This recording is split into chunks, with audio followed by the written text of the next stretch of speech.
ሰላም ጤና ይስጥልን ውድ አድማጭ ተመልካቾቻችን፣ በመከታተል ላይ የምትገኙ ጃኖ ቅማንት ሚዲያ ነው። ታሪክና ማህበረሰብ የተሰኘው ፕሮግራማችን አሁን ጀምሯል። በዚህ የታሪክና ማህበረሰብ ፕሮግራማችን ባለፈው የጀመርንላችሁ አንድ ሰፋ ያለ ታሪክ ነበረ። በሶስት ክፍል ለማቅረብ የሞከርን ያለ ነው ማለት ነው። ክፍል አንድን ባለፈው በሰፊው ተመልክተኗል። አጠቃላይ የዚህ ዝግጅት መነሻ ርዕሳችን የኢትዮጵያ ታሪክ ከዛጉዌ ውድቀት እስከ ኢህአዴግ የሚለውን ማለት ነው።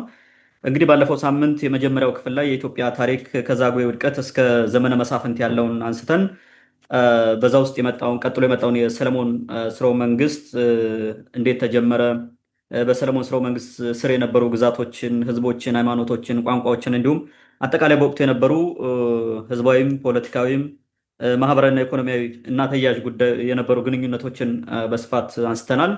እንግዲህ ያን ውይይት ያያችሁ ታስታውስታላችሁ ብለን እናስባለን። በዛሬው የክፍል ሁለት ዝግጅታችን ደግሞ የኢትዮጵያ በዘመነ መሳፍንት በሚል ርዕስ ነው የምናቀርብላችሁ። ይህ ክፍል ሁለት ነው። እንግዲህ ኢትዮጵያ በዘመነ መሳፍንት ምን ትመስል ነበር የሚለውን አጠቃላይ ሁኔታ ወደ እናንተ የምናደርስ ይሆናል። እንግዲህ ዘመነ መሳፍንት በራሱ ትርጉሙ ምንድን ነው፣ እንዴት ተፈጠረ የሚለውን እናነሳለን። በእርግጥ ዘመነ መሳፍንት እንዴት እንደመጣ ባለፈው በመጀመሪያው ክፍል የመጨረሻው ምዕራፍ ላይ የተወሰኑ መግቢያዎችን ሰጥተናችሁ ነበረ። ዛሬ በስፋት የምናነሳው ይሆናል ማለት ነው።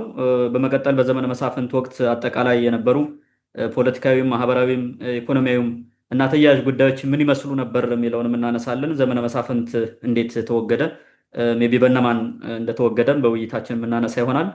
ምናልባት ዛሬም ድረስ የዘለቁ የዘመነ መሳፍንት ሌጋሲዎች ካሉ እነሱንም መንጠቅስ ይሆናል ማለት ነው። በድጋሚ አብራችሁ እንድትቆዩ አክብሮት ግብዣችን ነው። ይዘንድር እንደተለመደው አብሮኛለ ሰፊውን ጊዜ ወስዶ ማብራሪያ የሚሰጥበት ይሆናል። ይዘንድር የዛሬው ክፍል ሁለት ውይይታችን በዚህ ላይ የሚያተኩር ይሆናል። ወደ አንተ ልምጣና የመጀመሪያው ጥያቄ የሚሆነው ዘመነ መሳፍንት ማለት ምን ማለት ነው፣ እንዴትስ ተጀመረ የሚለውን ጥያቄ ወደ አንተ ላምጣውና የዛሬው ውይይታችን በዚህ እንጀምር። መልካም። እንግዲህ ዘመነ መሳፍንት ምን ማለት ነው፣ እንዴት ተፈጠረ የሚለውን ነገር ለማንሳት የተወሰኑ ነገሮችን ልበል። እንግዲህ ዘመነ መሳፍንት ምን ማለት ነው? አንደኛ ዘመነ መሳፍንት ማለት በኢትዮጵያ የማዕከላዊ መንግስት ስርዓት ጠፍቶ ሀገሪቱ በመሳፍንት የተከፋፈለችበት ዘመን ማለት ነው። ምን ማለት ነው? ለመሳፍንቶች ክብርና ለመሳፍንቶች የበላይነት፣ ለመሳፍንቶች ስልጣን ሲባል ህዝብ ጭዳ ሲሆን የነበረበት ማለት ነው። እርስ በርሱ እየተባላ እየተጋደለ አንዱን አንዱ እያጠፋ የነበረበት ነው እና በአጠቃላይ የመንግስት ስርዓት ፈርሶ የእንትኖቹ የአካባቢ ሎርዶች የሚባሉት እነሱ የበላይ የሆኑበትና ሀገሪቱ የተከፋፈለችበት ማለት ነው። እንዲሁም የንግስና ስርዓቱ የፈረሰበት ስርዓት የጠፋበት ዘመን ማለት ነው። ዘመነ መሳፍንት ማለት ስርዓተ እንትን ምንድን ነው? ይሄ ስርዓት አልበኝነትና ውንብድና በከፍተኛ ደረጃ የተስፋፋበት ዘመን ነው። በዚህ ዘመን ዛሬ ላይ እኛ ጋር የምናያቸው አይነት ነገር ሰው እገታ፣ ዝርፊያ ምናምን የሚባለው በዛ ዘመንም ተጠናክሮ የቀጠለ ነበር ማለት ነው። አገሪቱ በመሳፍንቶች የእርስ በርስ ጦርነት የደቀቀችበት፣ ምጣኔ ሀብት የወደመበት፣ ህዝቡ ራሱን መኖር የሰለቸው፣ ለመኖር ራሱ በጣም የተቸገረ፣ ገበሬዎቹ ሲጨንቃቸው መንደራቸውን እየጣሉ ወደ ገደላማ ቦታ ሄደው ይደበቃሉ፣ ሪሞት ኤራ ይቀመጣሉ። በዛ ላይ ደግሞ ሽፍታ ይሆናሉ። ሸፍተው በቃ ሲገደሉ እየገደሉ ምናምን የሚኖሩበት አይነት ስርዓት ነው እና ህግ አራዊት የነገሰበት ማለት ነው ዘመነ መሳፍንት ማለት። ደብተራዎችና ባህታውያን የሚባሉ ሰዎች ልክ የዛሬዎቹ እንደሚያደርጉት ማለት ነው ዘተፈኖ ማህበ እግዚአብሔር ምናምን እያሉ ወይ ደግሞ በሌላውም ሳይድ ተቀምጠው እከሌም ባርክ ያለው እነዚህ ምናምን እያሉ እንደሚያደርጉት እነሱም መሳፍንት የሚባለው ጋር እየሄዱ ባርክ ያለው አንተ ልትነግስነ ምናምን በቃ አንተ ንጉሱ እያሉ እግዚአብሔር መርጦሃል ምናምን የሚል ሟርት ምናምን እንትን እያደረጉ የቀጠሉበትና መንፈሳዊነት የጠፋበት ጊዜ ነው በዋናነት ማለት ነው። በተለይ ደግሞ አገልጋይ ነን በሚሉት ውስጥ መንፈሳዊነት ጠፍቶ ለከርስና እንዲሁ ለጊዜያዊ ጥቅም የሚኖሩበት ሁኔታ የተፈጠረበት ዘመን ማለት ነው። በአጠቃላይ ዘመነ መሳፍንት ማለት የኢትዮጵያ የውርደት ዘመን ነበረ፣ የተዋረድንበት ዘመን ማለት ነው። ከልዕልና ወደ ቁልቁል የወረድንበት፣ ከስርዓት ወደ ስርዓት አልበኝነት የወረድንበት ዘመን ነው እና ዘመነ መሳፍንት ማለት ይሄ ነው። ዘመኑ ወደ 84 ዓመት የጨረሰ ነው። በፈረንጆች 1769 እስከ 1855 የነበረ ነው። በ1855 በፈረንጆቹ በእኛ 47 እንደማለት ነው። ደረስጌ ላይ አፄ ቴዎድሮስ ከነገሰ በኋላ ዘመነ መሳፍንት ጠፍቷል። ለመጨረሻ ማለት ነው። ዘመነ መሳፍንት የጠፋው በዛ ጊዜ ነው። ወደ 84 ዓመት ሙሉ በጨለማ ውስጥ የነበርንበት ኢትዮጵያ የነበራትን ጥበብ ያጣችበት፣ ከዛ በኋላ ጥበብ መመለስ ራሱ አልተቻለም። በዛግዌ ዘመን የቀረውን በጎንደሪያን ፔሪድ ጥበቡ ተገልጦ ታይቷል። በኪነ ህንፃ በተለያየ መንገድ ማለት ነው ጎንደር ላይ የነበረው። ከዛ በኋላ ግን ነገሮች ሁሉ ፈራረሱ። የጥንቱ ከፑንት ወደ ዳማት፣ ከዳማት ወደ አክሱም፣ ከአክሱም ወደ ላሊበላ እያለ የመጣው ከዛም ጎንደር ድረስ የነበረው አለ እንትኑ ከረጅም ነበረን እንደዛ ስልጣኔን የማምጣት የማሳደግ። አሁን ግን የለም ጭራሽ። ምን ማለት ነው? ዘመነ መሳፍንት ማለት ከኢትዮጵያውያን ጥበብ ሙልጭ ብሎ የጠፋበት፣ በአንጻሩ ደግሞ ዘፈንና ቀረርቶ፣ ሽለላ፣ ጠበንጃ ምናምን የነገሰበት ዘመን ማለት ነው። ያ ዘመን በሙሉ እና ለእኛ ለኢትዮጵያውያን የድንቁርናን ሌጋሲ አውርሶን ያለፈ ማለት ነው ዘመነ መሳፍንት። ኦኬ፣ እንዴት ተፈጠረ የሚለውን የተወሰነ ሰፋ አድርጌ ለማንሳት እንሞክር። እንግዲህ በጎንደር ዘመነ መንግስት በ1748 ዓመተ ምህረት ኢያሱ ቋረኛው የሚባል ሲሞት አፄ ኢያሱ ልጅ ኢዮአስ የሚባል ስልጣን ይዟል። የንግስነቱን በዋናነት ተቆጣጥራ የነበር ካፋ ቀጥላ እንትን ያደረገችው በካፋ ሲሞትም በኋላ ኢያሱም ነው አንግሰው የነበረው እቴጌ ምንትዋብ ነው። የእቴጌ ምንትዋብ ልጅ የልጅ ልጅ የኢያሱ ልጅ አፄ ኢያሱ ኢዮአስ ይነግሳል። ኢዮአስ ሲነግስ የመጀመሪያ እንግዲህ ኢያሱ በልጅነቱ ነው ስልጣን የያዘው። ምናልባትም በ8 ዓመቱ ይመስለኛል ንጉስ የሆነው እና እያደገ እየጎረመሰ ሲሄድ የተለያዩ ቦታዎች ይዘምት ነበር። ትግራይ ይዘምታል፣ የትም ቦታ እና በአጋጣሚ ወሎ ሂዶ በአንድ ወቅት ከወሎ ኦሮሞዎች የውቢት የምትባል ሚስት ያገባል እና ኢዮአስ የተወለደው ከዛ ነው። በአጋጣሚ እንግዲህ እንትና ይሞታል። አክቹዋሊ ከሱ በፊት የሆነ አንድ ሰው ይገላል እና እንትና ኢያሱ እንዲገደል አድርገውት ሞተ ኦልሬዲ ማለት ነው። በዛው በሮያል ፋሚሊ ውስጥ በተፈጠረ ችግር ተገደለ እሱ ማለት ነው። እሱ ሲሞት ልጁ ኢዮአስ ስልጣን ላይ ያዘ። የኢዮአስ እናት የወሎ ኦሮሞ ወይም የእጁ ኦሮሞ ነች፣ ውቢት ትባላለች። እርሷ ምንትዋብ የልጇ የኢያሱም እንትን ሁና ንግስት ሁና ዘልቃለች ስልጣን ይዛ ማለት ነው። አሁንም ምንትዋብ የኢዮአስንም እሷ መምራት ነው የምትፈልገው። ይችኛዋ ደግሞ እኔ እናት ነኝ እኔ የምነግሰዋለች። ጠብ ተጀመረ ማለት ነው። ትልቁ ችግር የመጣው በዚህ ነው። አሁን ምንድነው ዘመነ መሳፍንት የሚመጣው ጎንደሪያን የሚባለውን ፔሪድ አፍርሶ ነው የመንግስት ስርዓት የወደቀበት። በነ ኢያሱ ዘመን ኢዮአስ ያልኩህ በዛ ጊዜ ነው። ከዛ ጊዜ 1969 ማለት ኢዮአስ የሚባለው የሞተበት ማለት ነው። 1769 ያልኩህ ማለት ነው የሞተበት ነው። ከሱ በኋላ የንግስና ስርዓት የሚባል የለም፣ ይፈርሳል ማለት ነው። እንደራሴዎችና ግንብ ጠባቂ የሚባለው ነገስታት እየተሾሙ የኖርበት ማለት ነው። ወደ 80 ምናምን ዓመት የኖርበት ነው። ስለዚህ መሰረታዊ ነገር እሱ ነው ማለት ነው። እንትን ኢዮአስ አፄ ኢያሱ ውቢት የተባለችው በሁለቱ መካከል እንትን መጣ። የወሎ ኦሮሞዎች ናቸው እንትና መሰረቷ እሷ። ብዙ የወሎና የየጁ ሰዎች ጎንደር እየመጡ ሹመት ተሰጣቸው በአፄ ኢያሱ ዘመን ማለት ነው፣ በሚስቱ ዘመዶች ማለት ነው። እና የኦሮሞዎቹ ተጽዕኖ እየጎላ መምጣት ጀመረ። በዚህ እንግዲህ የልብ ልብ ታገኛለች ውቢት ማለት ነው። ዘመዶቿ ስልጣን እየያዙላት ነው። የሆነ መቆጣጠር ፈለገች በውስጧ እና መጨረሻ እሱ ሲያልፍ ችግር አመጣ ማለት ነው። ይህ ጉዳይ የምንድን ነው? ቋረኛው አፄ ኢያሱ ሲሞት ሌላ የበለጠ ችግር እንዲመጣ አደረገ። ያ ነገር ማለት ይዛለው ስልጣን አለች። ከዛ ተካረሩ ሁለቱ ማለት ነው። በሁለቱ ሮያል ፋሚሊ ጠብ ምክንያት እየሰፋ ሄደና በአጠቃላይ የኢትዮጵያ ችግር ሆነ። ከእቴጌ ምንትዋብ ጎን የሚቆማለ፣ ከውቢት ጎን የሚቆማለ። የውቢት ጎን የሚቆሙት በወሎ አካባቢ ያሉት ናቸው። ከራያ ከየጁ ወሎ የሚባሉት አካባቢ የነበሩ ኦሮሞዎቹ በሙሉ ከውቢት ጎን ቆሙ ማለት ነው። እና በአንድ ወቅት እሷ ድረሱልኝ አለች ውቢት ማለት ነው። ለየጁ እንትን ጥሪ ስታቀርብ ክርክሩ እየሰፋ ሲመጣ፣ ችግሮች ሲመጡ የውቢት ደጋፊ የወሎ አሁን ቅድም የጠቀስኩልህ የወሎዎቹ የየጆቹ ራያ የሚባሉ ኦሮሞዎቹ ወደ 1000 ፈረስ ምናምን እንትን ጦር ይዘው ጎንደር መጥተው ተቆጣጠሩት። ጎንደር ማለት ነው። ጎንደር መጥተው ሰፈሩ፣ ጎንደር ተቀመጡ እና በጎንደርና አካባቢው ቤተመንግስቱ አካባቢ ኦሮምኛ ብቻ የሚነገርበት ሆነ። አማርኛ እየጠፋ ምናምን የሄደበት ሆነ ተፈጠረ ማለት ነው። ሌላ ቋንቋ ጠፍቶ ኦሮምኛ እየሆነ መጣ በዚህ ጊዜ ማለት ነው። ኢዮአስ ራሱ የዘመዶቹን የኦሮሞዎቹን ቋንቋ መናገር ጀመረ። ይሄ ለነ ምንትዋብ በቃ ትልቅ ፍራስትሬሽን ፈጠረ ማለት ነው። በዛ ላይ ደግሞ እነዚህኞቹ ሙስሊም ናቸው፣ ምንትዋብ ደግሞ ክርስቲያን ብለው የሚያምኑ ናቸው። በክርስትና በኩል ነው። ይህም ሌላ ቴንሽን ፈጠረ ማለት ነው። በሃይማኖት በኩል የሃይማኖት ውጥረት፣ የፖለቲካ ውጥረት፣ የብሔር ውጥረትን፣ የቋንቋ ውጥረት ምናምን ተፈጠረ ማለት ነው። አሁን የዘመነ መሳፍንት እዚህ ጋር ነው የሚጀምረው እንትኑ መነሻው ማለት ነው። እና እንግዲህ ስልጣን ከቋረኞች ወደ ወሎ ኦሮሞዎቹ ሊሄድ ቋፍ ላይ ደረሰ። በዚህ ምክንያት ችግር መጣ። ዜን ያለው አማራጭ ምንድን ነው? የንጉስ እንደራሴ ሆኖ ሲያገለግል የነበረውን ስዑል ሚካኤል የሚባል የትግሬ ገዢ ወደ ጎንደር ናና አትርፈን ነው እነ ምንትዋብ ጋበዙት ማለት ነው። እና ስርዓቱን መልስ አፈረሱት እነዚህ የወሎ ኦሮሞዎች ምናምን የሚል ችግር መጣ ማለት ነው። በዚህ ምክንያት ችግር ተፈጠረ። ሚካኤል ስዑል ወደ ጎንደር መጣ። ጎንደር ላይ አብሮ የሆነ ነገር ማድረግ ጀመረ። ማስተዳደር አይ ቲንክ በገለልተኝነት። በነገራችን ላይ እነዚህኞቹ የቋረኞች ናቸው። ደንቢያ ምናምን የሚለውን የሚያካትት ነው። እዛ ጎንደር አካባቢ ያለውን ሚይዝ ነው እነ ምንትዋብ ማለት ነው። ያኛው የየጁ ኦሮሞዎች ናቸው። አሁን በቋረኞችና በወሎ ኦሮሞዎች መካከል ነው ውጥረቱ።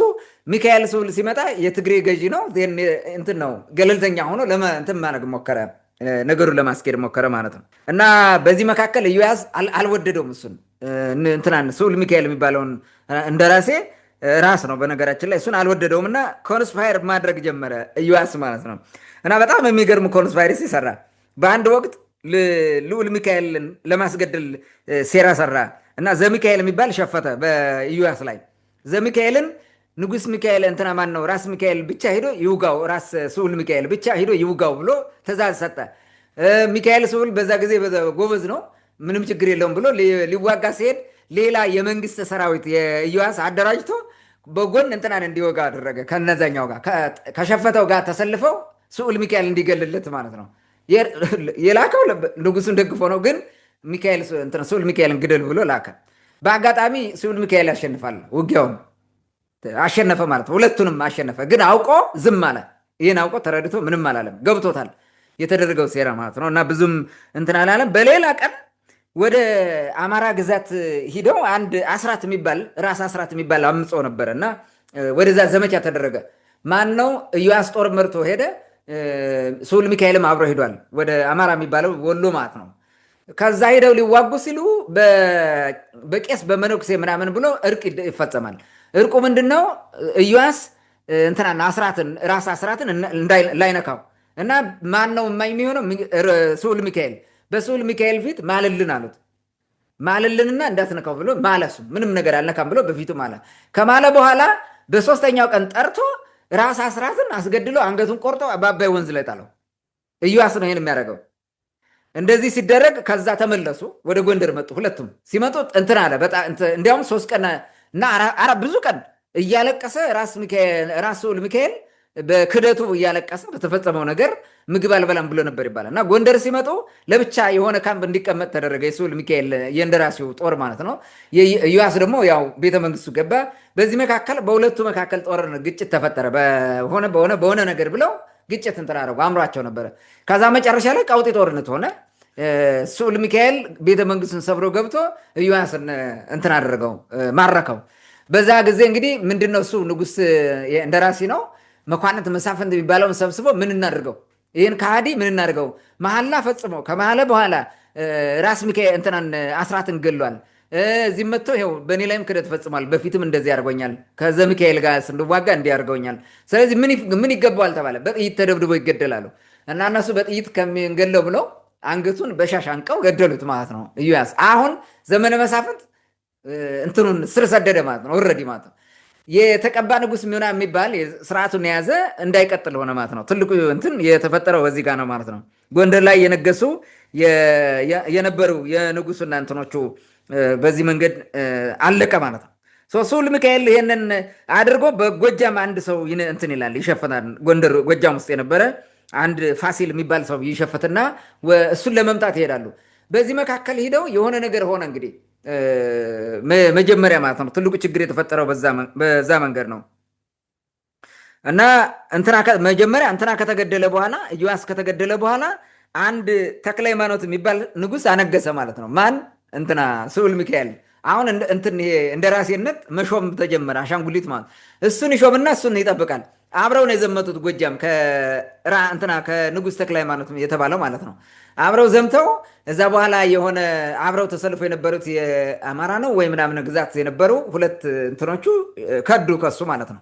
በጭካኔ ሰው ገሎ ነበር ስዑል ሚካኤል። በዛ የማረካቸው ምናምን በጣም ክፉ ግፍ ስለፈጸመ ጥለውት ሄዱ እነዛ ማለት ነው። እነዛ መጀመሪያ ከሚካኤል ስዑል ጋር የሄዱት ለአስራት በግፍ ለተገደለው ስለቆመለት ነበረ እና አሁን ጥለውት ሄዱ። እሱም ብቻውን መሆን ሲያቅ አፄ ተክለ ጊዮርጊስን እንትና ተክለ ሃይማኖትን ይይዝና ወደ አክሱም ይሄዳል። ትግራይ ይሄድና ይቀመጣል። ከዚህ በኋላ ይደራጁና እነዚህኞቹ ሌላ ችግር ለመፍጠር ማለት ነው ጎንደር ሂደው ተቆጣጠሩት። እነ ፋሲል ምናምን የሚባሉ ተሰባስበው ጎንደር ነው ያዙት። አሁን ይህ ሲያዝ ሚካኤል ስዑል ሚካኤል ይህን ሲሰማ መጣ እንደገና ማለት ነው ለእንትን ምክንያቱም እሱ ነው ንጉሥ ያነገሰው፣ እንዴት ጎንደር ይይዛሉ ነው። በዚህ መካከል እትዬ ምንትዋብ አንድ ሰው ታመጣና በመሀል ይሄን አንግሼዋለ ብላ ታመጣለች። የሚሰማት ጠፋ እሷን። እነዚህኞቹም ይመጡና ሌላ ንጉሥ ሊያነግሱ ነው። አሁን በዚህ ምክንያት ንጉሱን ይዞ መጣና ስዑል ሚካኤል የሚባል ውጊያ ገጠመው ማለት ነው። እዚህ ተሰባስበው ተዋጉ፣ ተሸነፈም፣ ተገደለ ማለት ነው። ንጉሥ ሚካኤል እንትና ማለው ስዑል ሚካኤል ተገደለ ማለት ነው። የዳሞቱ ፋሲል ጋር ተዋግቶ ተሸነፈ። ምንም ማድረግ እንትና አልቻለም ማለት ነው። ሌሎችም ብዙዎቹ በአንድ ላይ ሆነው ነው እንግዲህ እነ ፋሲል ጎንደር ገብተው ያንን ስራ የሰሩት ማለት ነው። ተማርኮ ነው የተገደለው። በነገራችን ላይ እንትና ስዑል ሚካኤል አሁን አለቀ ማለት ነው እንደራሴው። ከዚህ በኋላ ሌላ ችግር ይመጣል እንግዲህ እንትኑ የገፋ ቀውሱ እየገፋ መጣ። አፄ ተክለ ሃይማኖት በቃ እንደዚህ ከሆነ ብሎ መንኖ ዋልድባ ገባ። ትቼዋለሁ ስልጣኔ ነው ብሎ ዋልድባ ይገባል ማለት ነው። መነኮሰ። ዘመነ መሳፍንት እንግዲህ በሩ ወለል ብሎ ተከፈተ። በዚህ ጊዜ አሁን መጣ። ሰው ምክንያቶቹን እያየ ነው። ምንድነው እዚህ ጋር እየሆነ ያለው? የመንግስት ስርዓት ፈረሰ ማለት ነው። የአካባቢ ገዢዎች በአካባቢ እየተቧደኑ መዋጋት ጀመሩ ማለት ነው። የአካባቢነት ስሜት እያደገ መጣ ማለት ነው። ትልቁ ስራ የሆነ ነው። መኳንንት መሳፍንቱ ተሰባሰቡና እንትናን ስዑል ሚካኤልን ከገደሉ በኋላ ወህኒ የሚባል ቦታ ሄደው አንድ ሰው ይዘው መጡ። እንትና ሰለሞን የሚባል ሰው አፄ ሰለሞን የሚባል በነገራችን ላይ ከዛ በፊት ሌላም ስልጣን የያዘ ሰው ነበረ። የሚገራርመው ማለት ነው። ሽማግሌ ሆነው ወህኒ ይሄ ጣራ ገዳም ጥግ ያለው ከተራራ ላይ ማለት ነው። አፄ ፋሲል የመሰረተው ወህኒ ከሱ ያረጃሉ ስልጣን የሚገባቸው ሰዎች እንዳይሻሙ ተብለው ማለት ነው። እና በአንድ ሰለሞን የሚባል ሰው ይዘው መጡና እሱን አነገሱት። ለ3 ዓመት ቆይቶ አርጅቶ ስለነበረ ሞተ። ዜና አፄ ተክለ ጊዮርጊስ እንትን ይላል። አፄ ተክለ ጊዮርጊስ ማለት ጭልጋ ተንበራ ውስጥ የነበረ ነው። አባቱ ተንበራ ውስጥ እሱ ጋርና እህቱ ጋር አብሮ ነበረ። ሚስቱ በአጋጣሚ ሙታበት ስለነበረ እነዚ አካባቢ አንድ ቀን አውርተነዋል ይመስለኛል። እነ ወንበር ጅግሪ የነበሩበት ጊዜ ነው። ችግር ተፈጥሮ ሙስሊሞቹ የሆነ ነገር አድርገውት ወንበር ጅግሪ ያሳደገው አባቱ ስለተገደለና እህቱን ወስደው ባሪያ ስላረጓት መጨረሻ እሱ ጎንደር ሄጄ ልማር ነኝ ብሎ መጣ። ተምሮ ሲጨርስ እነዛን የአባቱን ገዳይና እንትኖቹን ሂዶ ይገለል፣ እህቱን ነፃ ያወጣል። ጎንደር ላይ መጥቶ ንጉስ ይሆናል እና እሱ 1773 እስከ 1777 ለ4 ዓመት ስልጣን ይዟል። ይሄም ተሹሞ ነው በእነዚህ በመኳንንተ መሳፍንቱ ማለት ነው። ተክለ ጊዮርጊስ ይሾማል ማለት ነው። 4 ዓመት ቆይቷል። በዚህ ጊዜ እንግዲህ ትልቁ ነገር የተፈጠረው የተክለ ጊዮርጊስ አገልጋይ የነበረ ሳቡር የሚባል ከበጌ ምድር ሼቴ ኃይሉ የሚባለው ጋር ይመሳጠሩና እናጥፋው ይሄንና ጎንደር እንቆጣጠር ይባባላል። እንደዚህ ሲደረጉ አይ ብቻችን አንችልም፣ ስለዚህ ጠንካራ ሰው እንፈልግና እናምጣ ይላሉ። ማን ነው እሱ? ራስ አሊ የእጁ ዳይነስቲ መሪ የነበረ ነው። አሊ የሚባለው ማለት ነው።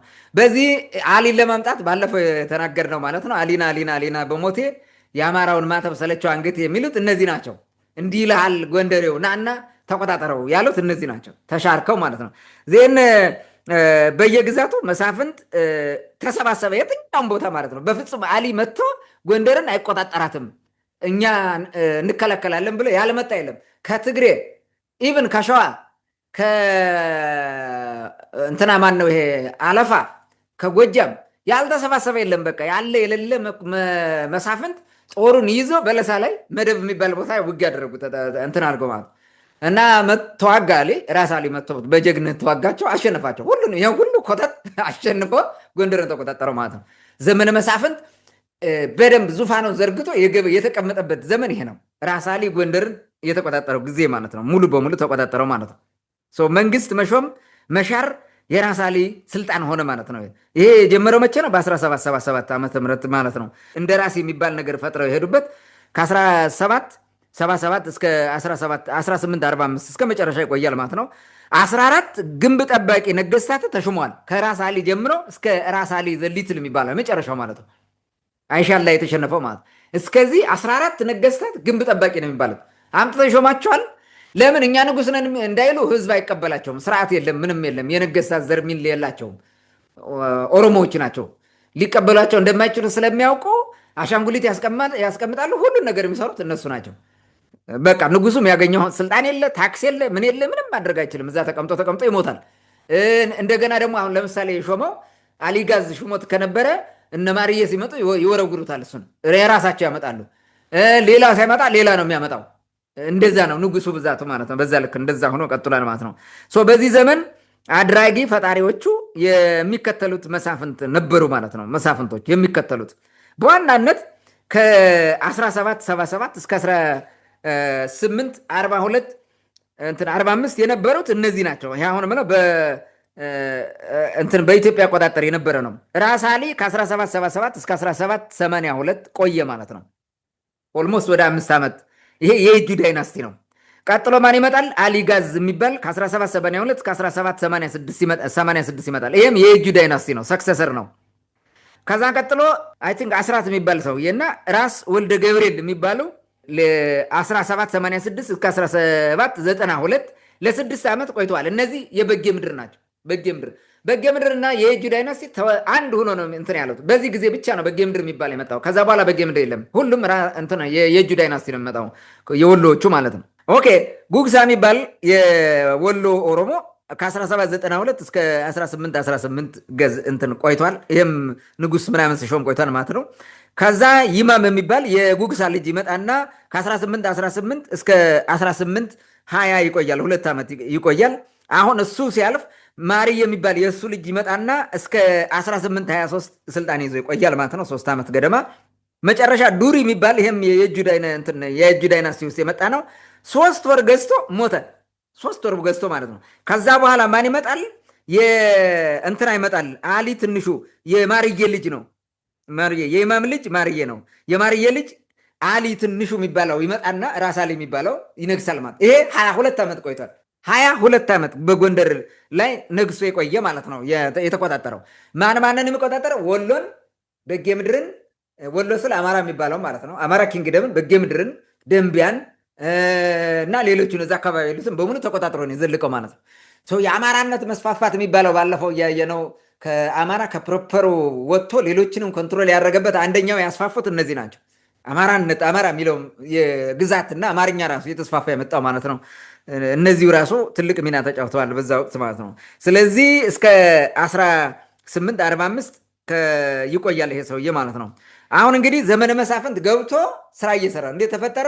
ቅድም ያነሳሁት የሮያል ፋሚሊ ላይ የተፈጠረውን ነገር ማየት እንችላለን። ለዘመነ መሳፍንት መፈጠር መሰረታዊ ምክንያቶች በጣም በርካታ ናቸው። ኢሜዲያት የሆኑትን ስናይ አሁን እንደዚህ ከዘረዘርኩት አንጻር የጎንደር ስርወ መንግስት መዳከም እና የሮያል ፋሚሊ መዳከም እዚሁ ማለት ነው ተዳከመ።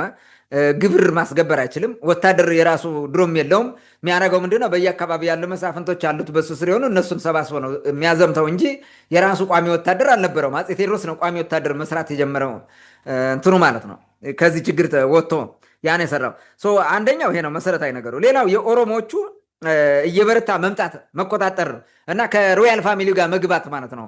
እንትና የፈጸመው ቋረኛው እያሱ ውቢትን በማግባቱ እና ከዛ ቀጥሎ የመጣው ነገር ማለት ነው። ያም ብቻ መግባቱ ብቻ ሳይሆን ኃይለኛ መሆናቸው ራሱ በወቅቱ በነበረ ፖለቲካ ተገዳዳሪ ኃይል ሆነው መምጣታቸው ለዚህ የዘመነ መሳፍንት መግባት ምክንያት ፈጥረዋል ማለት ነው። ሌላው የውስጥ ወይንም የሮያል ፋሚሊ ውስጥ የነበረ የስልጣን ሽኩቻ ነው። ውቢትና ምንትዋብ ተሻኮቱ። ከዛ በኋላ ሀገራዊ ቅርጽ ያዘ፣ የሆነ የኢትኒክ ቅርጽ ያዘ፣ የሃይማኖት ቅርጽ ያዘ ምናምን ያ ነገር እንዲፈርስ ተደረገ ማለት ነው። ችግሮች መጡ። ሌላው ሪጂናሊዝም እየነገሰ መጥቶ ነበረ። በናሽናሊዝም የሚል ሀገራዊነት ከሚለው ይልቅ ሪጂናሊዝም የነገሰበት ማለት ነው። አንድ ኢትዮጵያ ምናምን የሚባለውን ወይም ኢትዮጵያ የምትለውን በንጉሱ ስርዓት በንጉሰ ነገስቱ ስርዓት እየተመራ መቀጠል ምናምን የሚባለው እንደ ድሮ የነበረ እሱን በካልቾ ብለው በአካባቢ መወጠር ጀመሩ ማለት ነው። ሪጂናሊዝም እየተስፋፋ መጣ። ሌላው ሎስ ኦፍ ሚሊተሪ ፓወር ነው። ጠንካራ የሆነ የሮያል ፋሚሊ ወታደር አልነበረም፣ ምንም የለም። ዝም ብለው በዛም በዚህም መሳፍንት መኳንንቱ ያለውን በየሰፈሩ ነው የሚያመጡት። ለምን በወቅቱ እንትኑም አንደኛ እሳቤውም የላቸውም እንደሱ ለማድረግ ለማቋቋም ማለት ነው። ሁለተኛ ወታደርን መቀለብ የሚያስችል ደሞዝ ስርዓት ምናምን የለም በዛ ጊዜ። የሚደረገው ምንድን ነው? በየግዛቶች ያሉ እንትኖቹ መሳፍንቶች ወይም ንጉሶቹ ወታደሮቻቸውን ሰብስበው ጦርነት ሲኖር ይዘምታሉ። እንደዛ ነው የሚሄደው። በበላይነት እንትኑ ይቆጣጠራል ንጉሰ ነገስቱ። ያን ስራ ነው የሚሰሩት እንጂ የራሳቸው ወታደር አለመኖራቸው ማለት ነው። ስለዚህ ምን አድርጓል? ሪጂናል የሆኑ ቅድም እንዳልኩ በአካባቢ ያለ እንትን ኃይል እያደገ እያበጠ ይመጣና ከንጉሱ አቅም በላይ እየሆነ መጣ። ማዕከላዊነትን እየጣሰ እያፈራረሰው ሄደ ማለት ነው። እነዚህ በወቅቱ የነበሩ ችግሮች ናቸው። ታሪካዊ ምክንያቶች ግን አሉ። ዘመነ መሳፍንት እንዲፈጠር ያደረገ በሂደት እንዲፈጠር ያደረገው ማለት ነው። አንደኛው የ15 ዓመቱ የግራኝ መሐመድና የልብነ ድንግል ጦርነት ነው። ይሄ ጦርነት እንዲህ አይነት ስርዓት እንዲመጣ እርሾ ጥሏል። ለምን? ያ ጦርነት የሮያል ፋሚሊው ስርዓት እንዲፈርስና እንዲዛባ ምናምን አዳክሞታል የነበረው ማለት ነው። የነበረው ጠንካራ የሮያል ፋሚሊ እንትን እየፈረሰ እንዲመጣ አድርጎታል። ጎንደር ላይ መጥቶ ነው ሰርቫይቭ ያደረገው እንደገና። ነገር ግን ያኛው የ15 ዓመቱ ጦርነት ለኦሮሞዎቹ መስፋፋት ትልቅ እድል ፈጠረ ማለት ነው። ዜና ኦሮሞ እስከ ትግራይ ድረስ የሚደርስ እስከ ጎንደር የደረሰ መስፋፋትን አካሂዷል። በዛ ምክንያት ደግሞ የየጁ ዳይናስቲ ጠንካራ ኃይል ተፈጥሮ ያው ጎንደር ቅድም ያየነው ዘመነ መሳፍንትን አመጣው ማለት ነው። ያኛው የ15 ዓመት ጦርነት ባይኖር ኦሮሞቹ በዛ ደረጃ ይስፋፋሉ ብዬ አልጠብቅም የነበረው ማለት ነው። ከነበረው ቦታ ተነስተው ያን ያክል ኮንትሮል የሚያደርጉበት እድል አልነበራቸውም። ምክንያቱም ከነሙሉ ኃይሉ ይዋጋቸዋል። እንደዛ ማድረግ አይችሉም ነበረ። ያ እድል ፈጠረ። ዜን እስከ ላይ መጥቶ የመዳከም ምናምን ሁኔታ ነበረ ማለት ነው። ይሄኛው ሌላው ነው ማለት ነው። ሌላው የዘውዳዊው ስልጣን ወይንም ኃይል መዳከም፣ ዘውዳዊ ስልጣኑ ራሱ እየተዳከመ ቅድም እንዳልኮ ከግራኝ መሐመድ ጦርነት በኋላ እየተዳከመ መጥቷል። እና ቋረኞቹ ናቸው ሰርቫይቭ ለማድረግ የሞከሩት ይዘው ቅማንቶቹ ማለት ነው። ደንቢ አካባቢ የነበሩ አፄ ፋሲልን አንግሰው ስርዓቱን መልሰው እንደዛ ያደረጉት እነሱም መጨረሻ ላይ ቅድም ባልኩት ሁኔታ ፈራረሱ ማለት ነው። ሌላው መሳፍንቶች በሂደት የንግድ መስመሮችን እየተቆጣጠሩ መጥተዋል ለረጅም ጊዜ ማለት ነው። ለረጅም ጊዜ በቀይ ባህር በኩል የነበረውን የንግድ ቀጠና ተቆጣጠሩት። በሌላ አቅጣጫ ወደ ሱዳን የሚወጣውን ተቆጣጠሩት። በተለያየ መንገድ የባሪያ ንግድ ምናምን ይሄ የዝሆን ጥርስ ምናምን የሚባሉትን ንግዶች እነሱ እንዲቆጣጠሩት እየሆነ ስለመጣ ንጉሱ ገቢ ያጣ ማለት ነው። ነገስታቱ ገቢ ካጡ ደግሞ በምን ኃይል እንትን ይኖራቸዋል? መቆጣጠር ይችላሉ? አይችሉም። ያ ትልቅ ችግር መጣ ማለት ነው። ይህም ሌላው ምክንያት ነው። ሌላው የውጭ ኃይሎች ግፊት። የመጀመሪያው እንግዲህ ከአዳል ጋር የፈጠሙት የግራኝ መሐመድ የሚለውን እንትን ጦርነት የመጣው እሱ ነው። ቱርኮቹ ናቸው። ግብፅም አለችበት በነገራችን ላይ። ቱርክ ብቻ አይደለችም፣ ግን በዋናነት ቱርኮች ናቸው። ከዛ በኋላ ይሄንን ለመቋቋም በሚል ደግሞ ፖርቹጋል ይመጣል። ፖርቹጋል ይመጣና ጎንደር ላይ ህዝቡን ራሱ በታተነው እና አፄ ሲሲኒዮስ ብዙ ህዝብ ጋር ነው ሲዋጉ የነበሩት። ከላስታዎቹ ጋር በእምነት ምክንያት ተዋግተዋል። በርካታ ቦታ በጣም ብዙ ህዝብ ይጋደላል እርስ በርሱ ማለት ነው። ይሄ የሮያል ፋሚሊውን እንትን እንዲያጠፋ አደረገው። ሌላ ችግር እንዲመጣ አደረገው። ስርዓቱን ጠብቆ እንዳይዘልቅ ያደረገበት ምክንያት ማለት ነው። ስልጣን ራሱ ሽፍት ያደረገበት በክርስትና የነበረው ወደ ህገ ልቦና ያመጣበት አፄ ፋሲል በዚህ ምክንያት ነው። ይሄ ደግሞ በውስጥ ሌላ ችግር ፈጠረ። አፄ ፋሲል እንዲጠላ የማድረግ ዛሬ አፄ ፋሲልን ዜና መዋል ፈልገ ማግኘት ማትችልበት በሁለት ቋንቋ የተጻፉ ዜና መዋሎች ሁሉም ጠፍተዋል፣ ተደብቀዋል ወይ አውድመዋቸዋል። እንደዛ የተደረገበት ሁኔታ እንዲፈጠር አድርጓል እና ይሄ ሌላ ችግር ፈጥሯል። የሲሲኒዮስ ቅድም እንዳልኩ ማለት ነው የተደረገው። ሌላው የኦሮሞዎቹ ጫና መጠንከር የበለጠ እየጠነከረ እንዲመጣ አድርጓል። ይሄ ደግሞ ምን አደረገው? የሮያል ፋሚሊው ምን እያደረገው መጣ? እያዳከመው እንዲመጣ ነው። ሮያል ፋሚሊው ተዳክሟል። ከኦሮሞቹ ጋር ስንት ጊዜ ነው የተዋጉት? ዜና መዋሎችን የጎንደር ዜና መዋል ስታነብ ከኦሮሞ ጋር የነበረ ጦርነት፣ ከአገው ጋር የነበረ ጦርነት እና አይ ቲንክ ሳምታይምስ ከፈላሻ ጋር ብዙም አይደለም፣ ግን እንዲህ አይነት ነገሮች ናቸው እንትን ያሉት እና በኋላ ደግሞ የተፈጠሩትን ነገሮች ማየት እንችላለን ማለት ነው። እነዚህ ነገሮች በሙሉ ለዘመነ መሳፍንት መፈጠር ምክንያት ይሆናሉ ማለት ነው። በአጠቃላይ ዘመነ መሳፍንት ማለት ቅድም እንዳልኩ የጨለማ ዘመን ማለት ነው። የሪጂናል ሎርዶቹ ሁሉ ነገር ተቆጣጥረው የመንግስት ስርዓት ያፈረሱበት ነው። በዛ ሂደት ደግሞ የሄደው እንዴት ተፈጠረ የሚለውን ቅድም አንስቻለሁ። የወሎ ኦሮሞዎችና ቋረኞች ባደረጉት ጠብ ምክንያት እንደመጣ ስዑል ሚካኤል መጥቶ የተፈጠረው ነገር ለማሳየት ሞክሬያለሁ። ምክንያቶቹ ደግሞ ለዚህ ታሪካዊ የሚሆኑ በዛ ጊዜ በዛ ወቅቱ የነበሩ ወቅታዊ የሆኑ ችግሮችንም አንስቻለሁ። ታንክ መልካም። እንግዲህ ዘመነ መሳፍንት ማለት ምን ማለት ነው፣ እንዴት ተፈጠረ ለሚለው ጥያቄ ለሰጠን ሰፊ ማብራሪያ ከልብ አመሰግናለሁ።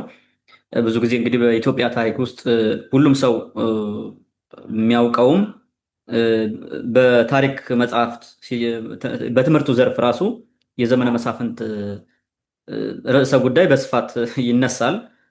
ብዙም ማለት እያንዳንዱ ሰው በዚህ ጉዳይ የተወሰነ ሂንት እንዳለው ማወቅ ይቻላል። ቅድም አንተ ሰፋ አድርገህ በዝርዝር ካነሳው ጉዳይ ባሻገር ብዙ ሰዎች ያው ጫፍ ጫፉን እናውቀዋለን። በዋናነት ግን እንደዚህ ጠለቅ ብሎ ለማወቅም ለማንበብም በጣም ውስብስብ ነው። ማለት በዘመነ መሳፍንት ወቅት የተደረጉ የስልጣን ሽኩቻዎች፣ ጦርነቶች፣ በዛ መካከል ያለፉት መሪዎች ማለት ያው በዘመነ መሳፍንት የነበሩት መሪዎች እንደ ነገስታት የሚሆን ቅድም ስጠቅሳቸው በነበሩት አይነት ውስጥ የቆዩበት ጊዜ ራሱ በጣም አጫጭርም ስለነበረ ብዙ ጊዜ በስም ራሱ ለመጥቀስ ያን ያክል የሆነ ጎልቶ የሚወጣ እንትንም አልነበረም። ያ የሆነው ምንድን ነው? ቅድም በሰጠው ማብራሪያ መሰረት ያው ዘመነ መሳፍንት ያው የሰፈርም ጉዳይ ስለነበረ ልክ አሁን በየሰፈሩ ተደራጅቶ የሽፍታ ስርዓት እንደተዘረጋው ማለት ነው። በዛ መንገድ ነው እንግዲህ ብዙዎቻችን የምናውቀው። ኖርማሊ እንግዲህ እንደዚህ አይነት ማስረጃዎችን ሰፋ አድርጎ መመልከት የተለመደ ቢሆን ደግሞ የበለጠ ታሪኩ እናውቀዋለን ማለት ነው።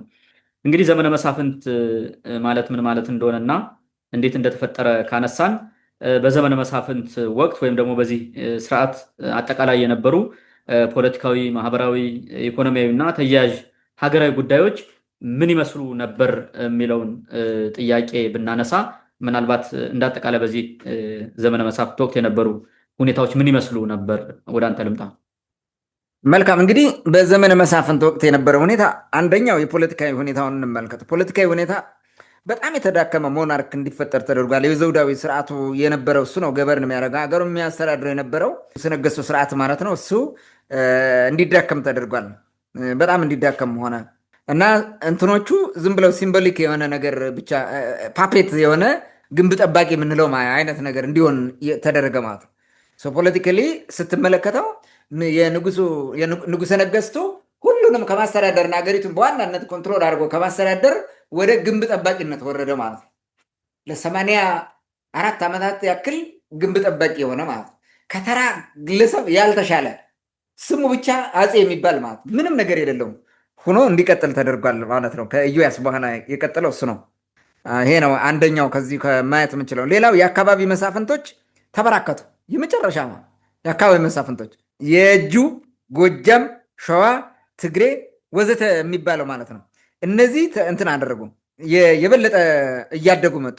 ጎንደር የሚል አሁን እዚህ ጋር አትሰማም። ጎንደር የሚል መሳፍንት አታይም፣ የለም ጎንደር የሚባል ማለት ነው። ለምን? አብዛኛው ጊዜ የተቆጣጠረው የእጁ ነው። ልብ በል ደንቢያ የሚባል ኮንሴፕት የደንቢያ መሪ ምናምን የሚባል ተጽዕኖ ፈጣሪ የለም እዚህ ጋር። ምንድን ነው የሆነው? የመንግስት የሮያል ፋሚሊ ጠባቂ ነበረ ዋናው ማለት ሮያል ፋሚሊ ፈረሰበት። ሲፈርስበት የተነሳው ነገር የለም። የእጁ ዳይናስቲ መጥቶ ተቆጣጥሮታል ደንቢያ የሚባለው ማለት ነው። አሁን የለም፣ አታገኘውም እንትኑ ደንቢያ የምትለው ማለት ነው። በስሜን ምናምን የምትለው ይሄ ወልቃይት የምትለውን አታገኝም።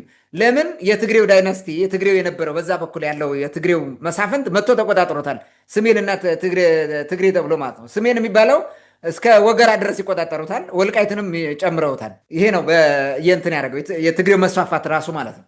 ሙሉ በሙሉ ተቆጣጥሮታል። የመጨረሻው ውቤ ኃይለማርያም ነው ገብረ ማርያም የሚባለው ሰውዬ ሲሸነፍ፣ ደረስጌ ማርያም ላይ ሲሸነፍ የትግሬና የሰሜን ገዢ ነው የሚባለው መሳፍንቱ ማለት ነው።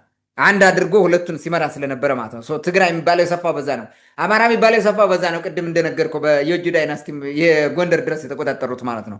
ስለዚህ ጎንደር አካባቢ እንደዛ አይነት ነገር የለም። በዋናነት ግን የእጁ፣ ጎጃም፣ ሸዋ፣ ትግሬ ሸዋዎቹ አብዛኛውን ኢንዲፔንደንት ሆኖ ነው የዘለቁት ማለት ነው። እነዚህ እንዲስፋፉ አድርጓል ማለት ነው። የየራሳቸው ግዛት አስፋፉ። በተለይ ደግሞ የአማራ ግዛት የሚባለው ተስፋፍቶ እስከ ጎንደር የመጣበት ጎጃምንም የጨመረበት ማለት ነው።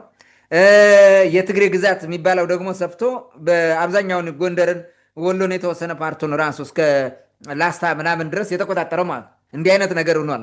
ላስታ፣ ላሊበላ ምናምን የሚባለው በሰሜንና ትግራይ ገዢ ምናምን በሚባለው ቁጥጥር ስር እንዲሆን ሆኗል ማለት ነው። እንዲህ አይነት መስፋፋቶች ተፈጥረዋል እና ያን የያዙትን ግዛት ደግሞ በደንብ እየተዋጉ ይጠብቃሉ፣ የራሳቸው አድርገው ማለት ነው። አንድነት ሙሉ በሙሉ ጠፋ። አንድነት የሚባል ድሮ መሳፍንቶቹ አንድ ሆኖ ነበር የሚዋጉት። ያኮረፈም ካለ ተባብረው ሄደው አድቅቀው ሌላ ሰው ተክተውበት ይመጡ። እንደዛ አይነት ነገር የነበረው። አሁን ግን ማንም ማንንም አይነካም። ውጊያ ይገጥማል፣ ህዝብም ይዋጋል። የኔ የሚል ክልል አሁን ክልል እንደምንለው አይነት ነገር ፈጥረው ስለነበረ ማለት ነው። ይህ በጣም አስቸጋሪ ነው። ሌላው ይሄ ጽንፈኛ የሆነ ብሔርተኝነት የአካባቢያዊነት ማለት ነው። ይሄ ምን እንበለው መንደርተኝነት ማለት ነው። የአካባቢያዊ ጽንፈኛ የሆነ ብሔርተኝነት ወይም አካባቢያዊነት የበቀለው በዚህ ዘመን ነበር። የትግሬ ብሔርተኛ ተፈጠረ፣ የአማራ ብሔርተኛ ተፈጠረ። እንዲህ አይነት እንትኖች ተፈጠሩ ማለት ነው። አሁን ይሄ እየሰፋ የመጣ ማለት ነው። ዛሬ ኢትዮጵያ ውስጥ ጽንፈኛ የሆነ ብሔርተኝነት፣ ጨፍላቅ የሆነ ብሔርተኝነት ምናምን የምታየው ያን ጊዜ የተስፋፋ ነበረ ማለት ነው። እና ፖለቲካሊ እንዲህ አይነት ችግሮች እንዲመጡ ተደረጉ። በፊት እንደዛ አይነት ነገር አልነበረም። እውነቱን ለመናገር አካባቢያቸው እንዲያስተዳድሩ ይደረጋሉ። በጣም በዲሲፕሊን ነው የሚያስተዳድሩት። ባለፈው ብዙ ነገር አውርተናል፣ እዚህ በፊትም አውርተናል። ኪንግደሞቹ ራሳቸው የሚያስተዳድሩበት ስርዓት ነበራቸው። ግን ደግሞ የማዕከላዊነትን ስርዓት ጠብቀው ነበር እንደዛ የሚያደርጉት እና የሆነ አንዱ በአንዱ ላይ ጥላቻ ምናምን የሚባል አልነበረም በፍጹም። ኪንግደም ኦፍ ደንቢያ የነበረው ትግሬው ጋር ጥላቻ የለበትም፣ ከጎጃሙ ጋር ጥላቻ የለበትም። ተሳስበው ተነጋግረው ነው በጣም ፎርማል በሆነ መንገድ ነበር የሚሰሩት። አሁን ግን በጥላቻ ላይና በጦርነት ላይ የተመሰረተ ሆነ ማለት እንደዚህ አይነት ነገር ትልቅ ችግር ተፈጠረ። አንዱ ግዛት አንዱን እየጨፈለቀ የሚይዝበት ማለት ነው። ደንቢያ አሁን ድምፁን ጠፋ። ወለቃ የምትለው ግዛት ጠፋ። አንጎት የሚባል ግዛት ጠፋ። ጎጃም የሚባል ግዛት ጠፋ። በጌ ምድር የሚባል ግዛት ጠፋ። ይህ አሁን ምን ሆነ? ይሄ አዲስ ግዛት ተስፋፋ ማለት ነው። በዋናነት ጎልቶ የምታየው የአማራና የትግሬ ግዛት መጣ በዚህ አካባቢ ማለት ነው። እንደዚህ አይነት ነገር ነው። አማራ ስንል የእጁ ዳይናስቲ ያስፋፋው ማለት ነው። ከበጌ ምድሮቹ ጋር ሆነው ምናምን ያስፋፉት ነው። እንዲህ አይነት ነገሮች መጡ ማለት ነው። እና የነበሩ ኖርሞች ፈራርሰው እየቀለጡ እንዲሄዱ ተደርጓል ማለት ነው። ይሄ ነው። ሌላው በዚህ ስራ አሁን በዚህ በወታደራዊ ሁኔታ ሌላ የሚነሳው ምንድን ነው? እንደራሴነት ትርጉሙን ቀይሮ አሻንጉሊት ንጉስ ማንግስ ሁኖ ቁጭ አለ ማለት ነው። በፊት እንደራሴ ማለት ንጉሱን በሆነ ቢታመም የሆነ ነገር ቢሆን የሚተካው ማለት ነው። ንጉሱ ይሄን ፈጽም ሲለው የሚፈጽምለት ታዛዥ ነው። የንጉሱ ዋና ታማኝ የሆነ አገልጋይ ማለት ነው እንደራሴ ማለት እና ንጉስ በሌለበት ጊዜ ንጉሱ ቢሞት ሌላ እስከሚሾም የሚጠብቅ ማለት ነው። ሌላ ነገር የለውም። አሁን ግን እንደራሴነት ምን ሆነ? አመተት ህንፃ ጠባቂ የሆነ አሻንጉሊት የሆነ ንጉስ እያመጣ የማስቀመጥ ማለት ነው። ትርጉምን አጣ። እንዲህ አይነት ነገር ውስጥ ማለት ነው። ከላይ የተዘረዘሩትን ከታላቁ አሊ እስከ ታናሹ አሊ የዘረዘርኩልህ በሙሉ እንደራሴ ናቸው። እነዚህ ንጉስ ሿሚ ማለት ነው። እና እንደራሴ ብያኔውን ቀይሮ ሌላ ሆነ ማለት ነው። ከትክክለኛ ትርጉም ወጥቶ ያልሆነ እንትና መጣ ማለት ነው። ሌላ ሶስተኛ ጉዳይ ወታደራዊ ሁኔታዎችን እንመልከታቸው። ወታደራዊ ሁኔታውን ስትመለከት ኮንስታንት የሆነ ሲቪል ዎር ማለት ማይቋረጥ የእርስ በርስ ጦርነት ነበር። ማይቋረጥ ሁልጊዜ ጦርነት ነበረ።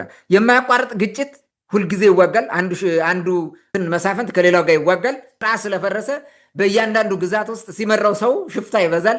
ከሽፍታ ጋር ይዋጋል። ምንም እረፍት የሌለው ሆነ ማለት ነው። ኢትዮጵያ ጦርነት ብቻ፣ ሁልጊዜ ግድያ፣ የንጹሐን ሞት ምናምን የተበራከተበት ሁኔታ ተፈጠረ ማለት ነው። ሽፍታ ሀገሪቱን ሞላት።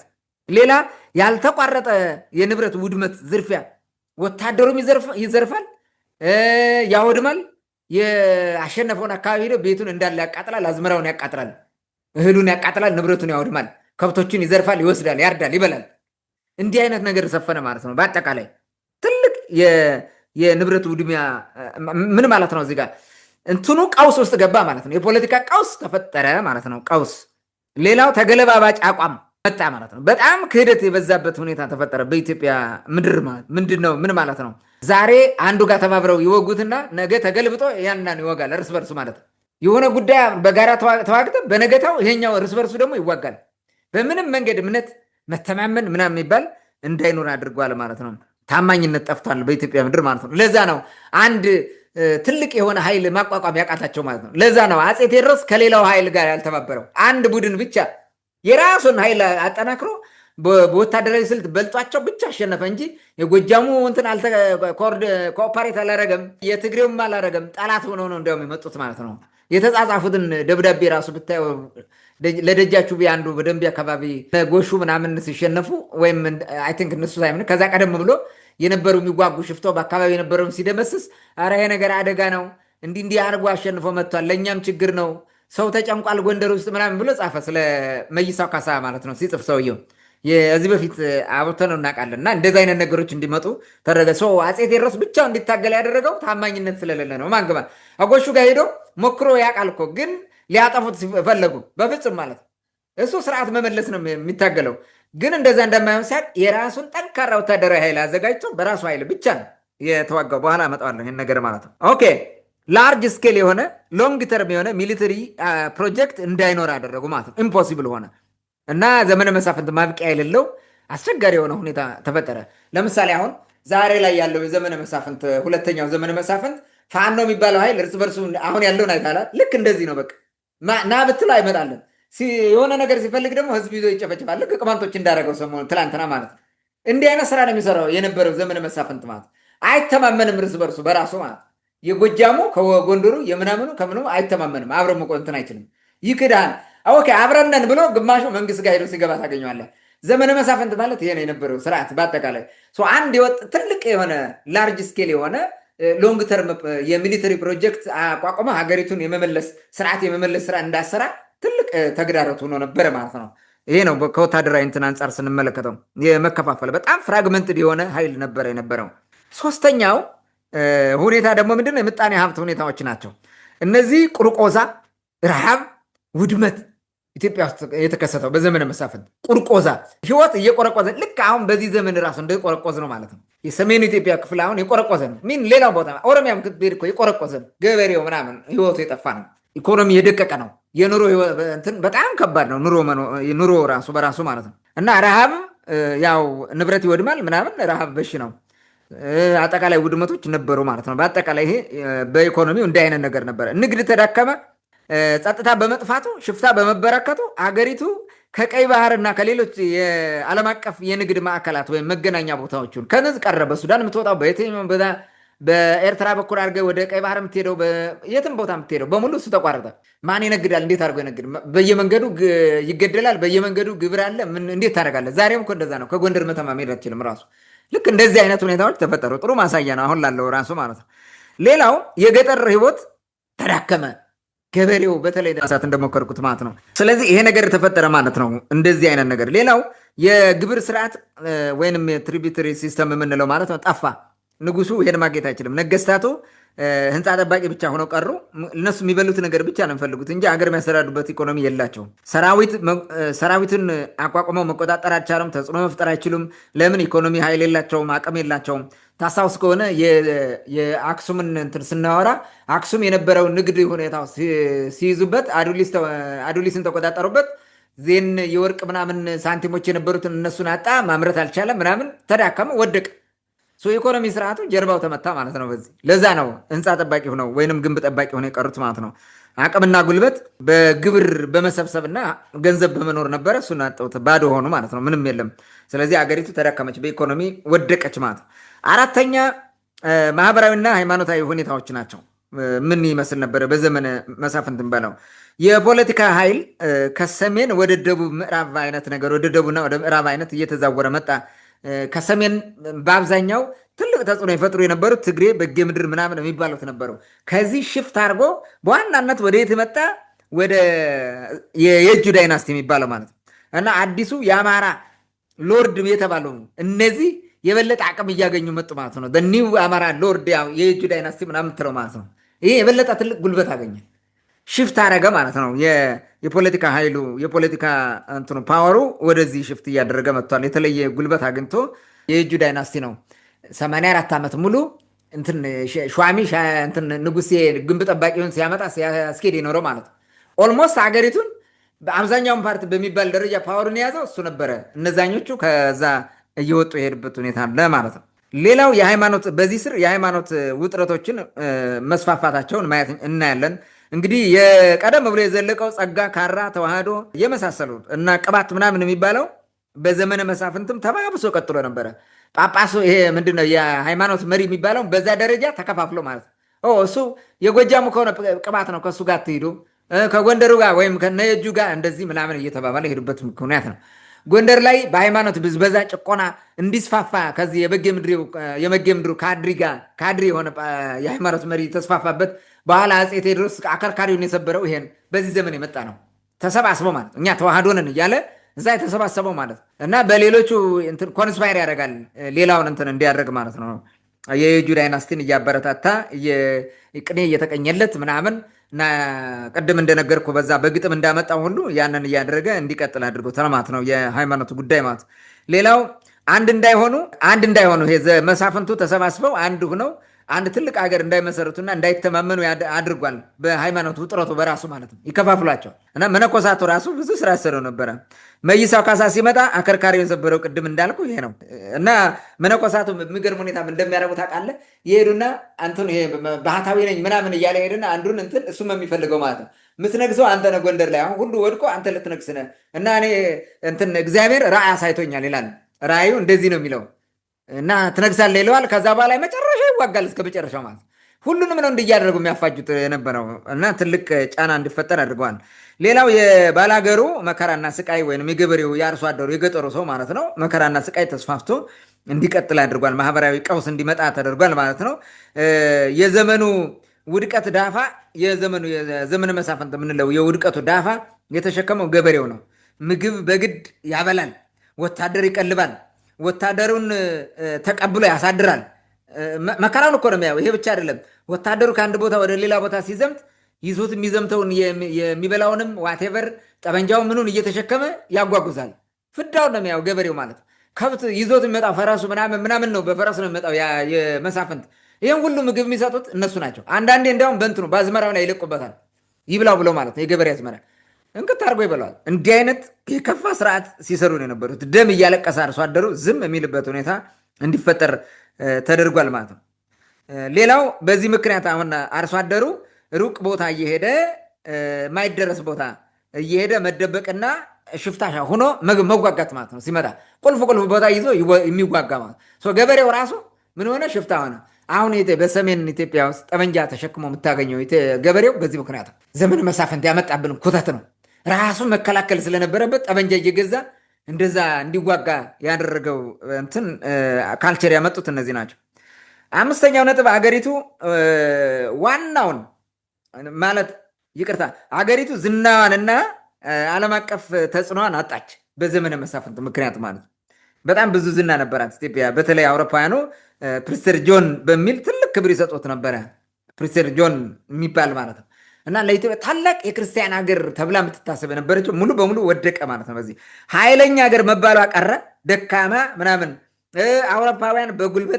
አውሮፓውያንን በጉልበት ያባረረች በዛ በሲሲኒዮስ ዘመን የነበረው ማለት ነው እና አፄ ፋሲለደስ አባረው መግቢያቸውን የዘጉ ቱርኮች እንዲዘጉ አድርገው ተስማምተው ያንን ያክል ትልቅ ተጽዕኖ የፈጠረች ሀገር አሁን ተንከራከሰች። እንዲያውም በራስ ስዑል ሚካኤል ዘመን የነበረበት ዘመን ማለት ነው መጥቶ የነበረው ጄምስ ብሩስ የሚባለው እንግሊዛዊ ትንጽፏል። ይህን በተመለከተ ማለት ነው አንድ ነገር ብሏል። ምን አለ?